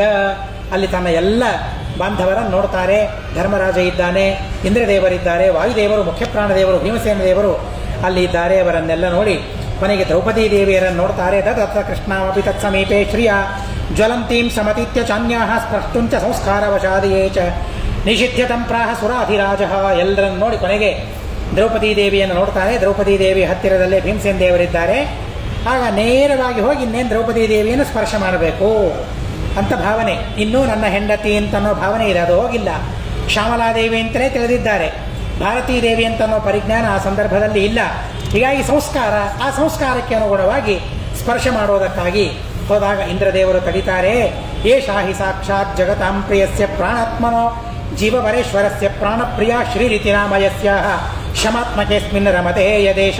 ಇಂದ್ರದೇವರು ಹೇಳ್ತಾರೆ, ನಿಲ್ಲು ಅಂತ ಹೇಳ್ತಾರೆ ಒಂದೇ ಸಲ. ಯಾರಂತ ತಿಳಿದಿದ್ದಿ? ಶ್ಯಾಮಲೆಯ ದೇವಿ ಅಲ್ಲ, ಒಂದ್ಸಲ ಲಕ್ಷಣಗಳನ್ನು ನೋಡು ಅಂತ ಹೇಳ್ತಾರೆ. ಲಕ್ಷಣಗಳನ್ನು ನೋಡಿದರೆ ಗೊತ್ತಾಗ್ತದೆ ಅವಳು ಶುದ್ಧವಾದ ಸ್ವರೂಪ ಭಾರತೀ ದೇವಿಯರ ಸ್ವರೂಪ. ಅವರಿಗೆ ಶ್ರೀ ಅಂತ ಹೆಸರು. ಯಾಕೆ? ಶಂ ನಾಮಕರಾದ ವಾಯುದೇವರಲ್ಲಿ ರತರಾಗಿದ್ದಾರೆ. ಆದ್ದರಿಂದ ಅವರನ್ನು ಶ್ರೀ ಅಂತ ಕರೀತಾರೆ. ಯುಷ್ಮತ್ ಚತುರ್ಥೇ ಗತಸ್ಯ ವಾಯೋ ವಾಯುಪ್ರಿಯ ಭೀಮತನೋಸ್ತಥೈವ ಭೋಗಾರಿ ಸೃಷ್ಟ ಪುರುಷೋತ್ತಮೇನ ಯುಷ್ಮತ್ಪ್ರಿಯಾರ್ಥಂ ಭವತಾ ಚ ದಾರೈಹಿ. ಆ ದ್ರೌಪದಿ ದೇವಿಯ ದೇಹದಲ್ಲಿಯೇನೆ ಶ್ಯಾಮಲ, ಶಚಿ, ಉಷಾ ಮುಂತಾದವರೆಲ್ಲ ಇದ್ರೂ ಅಂತನ್ನೋದಕ್ಕಾಗಿ ಅವಳು ನಿಮ್ಮ ಪತ್ನಿಯಾಗಿದ್ದು. ಆದರೆ ಈಗ ಮಾತ್ರ ಅವರು ಯಾರು ಅಲ್ಲಿ ಇಲ್ಲ, ಪ್ರತ್ಯೇಕವಾಗಿದ್ದಾರೆ. ಇವಳು ಮಾತ್ರ ನಿಜವಾದ ಭಾರತೀ ದೇವಿ ಅಂತ ಹೇಳಿದಾಗ ಪ್ರೀತಿಸ್ತತೋ ಹ್ಯಭ್ಯಧಿಕಾ ಬಭೂವ ಭೀಮಸ್ಯ ಚಾಸ್ತ್ಯಾಸ್ತದನುಸ್ಮಪಾರ್ಥೇ ತಥೋ ಭವತ್ತೇವ ಯಥಾಕ್ರಮೇಣ ಗುಣಾನುಸಾರೇಣ ಸಮೀರಣಸ್ಯ. ಮತ್ತೆ ಈ ವಿಷಯವನ್ನು ಮಾತ್ರ ಪ್ರತ್ಯೇಕವಾಗಿ ತಿಳಿಸ್ತಾರೆ. ದ್ರೌಪದಿಗೆ ಭೀಮನಲ್ಲಿ ಪಕ್ಷಪಾತ ಹೆಚ್ಚಿತ್ತು ಅಂತ ಹೇಳಿದರಲ್ಲ, ಯಾಕೆ ಅಂತ ಅನ್ನೋದನ್ನು ತಿಳಿಸೋದಕ್ಕಾಗಿ ಹೇಳ್ತಾರೆ. ಭೀಮನಿಗೆ ಭೂಲೋಕದಲ್ಲಿ ಅತ್ಯಂತ ಪ್ರಿಯಳಾಗಿದ್ದು ಯಾಕೆ? ದ್ರೌಪದಿ ದೇವಿಯಲ್ಲಿ ಭಾರತೀ ದೇವಿ ಇದ್ಲು ಅನ್ನೋದಕ್ಕಾಗಿ. ಅನಂತರ ಅರ್ಜುನನಲ್ಲಿ, ಅದರ ನಂತರ ನಿಮ್ಮಲ್ಲಿ ವಾಯುದೇವರ ಆವೇಶಕ್ಕೆ ಅನುಗುಣವಾಗಿ ಆ ದ್ರೌಪದಿ ದೇವಿ ಅವರವರ ಮೇಲೆ ಪ್ರೀತಿಯನ್ನು ಕಡಿಮೆ ಮಾಡಿದ್ಲು ಹೊರತು ಪಕ್ಷಪಾತ ಅಂತ ಅದನ್ನು ತಿಳಿಯಬಾರದು. ಏಷಾ ಹಿ ಸಾ ಶುದ್ಧತನು ಪ್ರಜಾತ ಶಚ್ಚಾದಿಯೋಪಾಗಪತ ಯೋಗಾಪಗತ ಅಗ್ರದೇಹ ಯೂಯಂ ಚ ಸರ್ವೇ ಮರುತೋ ವಿಶೇಷ ಸಂಯೋಗಹೀನಾ ಸ್ವಶರೀರ ಸಂಸ್ಥಾಹ. ಈ ಭಾರತೀ ದೇವಿಯಲ್ಲಿ ಯಾರೂ ಇಲ್ಲ, ಶಚಿ ಶ್ಯಾಮಲಾದಿಗಳಿಲ್ಲ, ಪರಮಶುದ್ಧಳಾದ ದೇಹದವಳಾಗಿದ್ದಾಳೆ. ನಿಮ್ಮಲ್ಲಿ ವಾಯುದೇವರ ಆವೇಶ ಇಲ್ಲ. ಆದ್ದರಿಂದ ಈಗ ಅವಳನ್ನು ಸ್ಪರ್ಶ ಮಾಡುವ ಅಧಿಕಾರ ಹಕ್ಕು ನಿಮಗೆ ಇಲ್ಲ. ಸ್ಪರ್ಶೇಪಿ ನಾಸ್ಯ ಪವಮಾನ ಪತ್ನ್ಯಾಹ ಸುಪೂತತಾಲಂ ಭವತಾಮಿದಾನಿಂ ನಚೋತ್ತರತ್ರಾಪಿ ಭವೇತ್ ಕಥಂಚಿದ ದಿವೌಕಸಾಂ ಮಾನುಷದೇಹಿನೋ ಯಥಾ. ಆದ್ದರಿಂದ ಅವರನ್ನು ಸರ್ವಥಾ ಮುಟ್ಟುವ ಹಕ್ಕು ಅಧಿಕಾರ ನಿಮಗೆ ಇಲ್ಲ ಅಂತ ಹೇಳಿದಾಗ, ಇತೀರಿತಂ ತಂ ಪ್ರತಿಸನ್ನಿವೃತ್ತಂ ವಿನಾಶಯನ್ ಮಾನುಷವಾಸನಂ ಸ್ವಯಂ ಅಸಮಾಶ್ಲಿಷ ಶುದ್ಧತನುಸ್ಥಾನೋತ್ತಃ ಧರ್ಮೋ ಹರೇಹೇ ಸೋಭವದಾಸು ತತ್ಸಮಃ. ಇಷ್ಟು ಹೇಳಿದ ಮೇಲೆ ಧರ್ಮರಾಜ ಹಿಂದಕ್ಕೆ ಸರಿದು ಬಿಡ್ತಾನೆ. ಆ ಮಾನುಷ ವಾಸನ ಏನಿತ್ತಲ್ಲ ಅದೆಲ್ಲ ದೂರವಾಗಿ ಬಿಡ್ತದೆ. ಯಮಧರ್ಮ ಹೇಗೆ ಹುಟ್ಟಿದ್ದಾನೆ ಅಂತ ಅಂದರೆ ಸ್ತನೋಕ್ತಃ, ಪರಮಾತ್ಮನ ಬಲಸ್ತನದಿಂದ ಧರ್ಮರಾಜ ಹುಟ್ಟಿದ್ದಾನೆ. ಅಂತಹ ಧರ್ಮರಾಜ ಬಂದು ಆ ಯಮಧರ್ಮನ ಆ ದೇಹವನ್ನು ಆಲಿಂಗನ ಮಾಡಿಕೊಂಡಾಗ ಕೂಡಲೇ ಧರ್ಮರಾಜ ಯಮನ ಧರ್ಮನಿಗೆ ಸಮಾನನಾಗಿ ಬಿಡ್ತಾನೆ. ಅವನ ಜೊತೆಗೆ ಸೇರಿಬಿಡ್ತಾರೆ ದೇವತೆಗಳೆಲ್ಲ. ತತಸ್ತು ಪಾರ್ಥ ಅಖಿಲಾಹ ಸ್ವಮೂಲ ರೂಪೈ ಸಹೈವ ಆವಿವಿಶುರ್ಮುದಾನ್ವಿತಾ ಸ್ವೀಯಾನಿ ಧಾಮಾನಿ ತತಃ ತಥೋಪ್ಯನೂನ ಭೋಗಾಹ ಸದಾರಾಹ ನೆವಸಂಶ್ಚ ತತ್ರ. ಅಲ್ಲಿಯ ತನಕ ಪ್ರತ್ಯೇಕವಾದ ದೇಹಗಳನ್ನೇ ಧಾರಣೆ ಮಾಡಿ ಅವರೆಲ್ಲರೂ ಇದ್ದರು. ಇಂದ್ರನ ದೇಹದ ಜೊತೆಗೆ ಐಕ್ಯ ಆಗಿರಲಿಲ್ಲ, ಪ್ರತ್ಯೇಕವಾದ ಅಂಶದಿಂದ ಅವರೆಲ್ಲ ಇದ್ದರು. ಇಷ್ಟೆಲ್ಲ ಘಟನೆಯಾದ ಮೇಲೆ ಆಯಾ ದೇವತೆಗಳು ತಮ್ಮ ತಮ್ಮ ಮೂಲ ರೂಪದ ಜೊತೆಗೆ ಸೇರಿಕೊಂಡು ಬಿಡ್ತಾರೆ, ತಮ್ಮ ಲೋಕಗಳಿಗೆ ಹೋಗಿಬಿಡ್ತಾರೆ. ಅಲ್ಲಿ ಅಚ್ಛಿನ್ನವಾದ ಸುಖವನ್ನು ಅನುಭವಿಸ್ತಾ ಇರ್ತಾರೆ. ತತ್ರಾಪಿ ಕೃಷ್ಣೇನ ಸಮಾಗಮೋ ಭೂತ್ಪುರೇವ ತೇಷಾಮಪಿ ತತ್ಪರಾಣಾಂ ಚಿಕ್ರೀಡೆಯೇ ಸಹಿತಸ್ತತೈವ ಕೃಷ್ಣೋಪಿ ತದ್ವತ್ ಸರತಃ ಅರ್ಜುನೇನ. ಅಲ್ಲಿಯೂ ಕೂಡ ತಮ್ಮ ಲೋಕದಲ್ಲಿದ್ದಾಗಲೂ ಕೂಡ ಆ ಅರ್ಜುನಾದಿಗಳೆಲ್ಲರೂ ಕೂಡ ಕೃಷ್ಣ ಪರಮಾತ್ಮನ ಜೊತೆಗೆ ಸುಖವಾಗಿ ಸಂತೋಷವಾಗಿದ್ದಾರೆ ಅಂತನ್ನೋ ವಿಚಾರವನ್ನು ಇಲ್ಲಿ ತಿಳಿಸ್ತಾರೆ ಅಂತ ಹೇಳ್ತಾ, ಅಸ್ಮದ್ ಗುರುವಂತರ್ಗತ ತಾತ್ವಿಕ ದೇವತಾಂತರ್ಗತ ಭಾರತೀರಮಣ ಮುಖ್ಯ ಪ್ರಾಣಾಂತರ್ಗತ ಶ್ರೀಕೃಷ್ಣ ಅರ್ಪಣಮಸ್ತು. ಅಕ್ಷರಂ ಕರ್ಮ ರಸ್ಮಿನ್ ಪರೇ ಸ್ವರ್ಪಿತಂ ಪ್ರಕ್ಷರಂ ಯಾಂತಿ ದುಃಖಾನಿ ಯನ್ನಾಮತಃ ಅಕ್ಷರೋಜೋ ಅಜರ ಸರ್ವದೇವಾಮೃತಃ ಕುಕ್ಷಿಗಂ ಯಸ್ಯ ವಿಶ್ವಂ ಸದಾಜಾದಿಕಂ ಪ್ರೀಣರಾಮೋ ವಾಸುದೇವಂ ದೇವತಾಮಂಡಲ ಅಖಂಡಮಂಡಲಂ. ಹರಿ ಓಂ ಹರಿ ಓಂ ಹರಿ ಓಂ.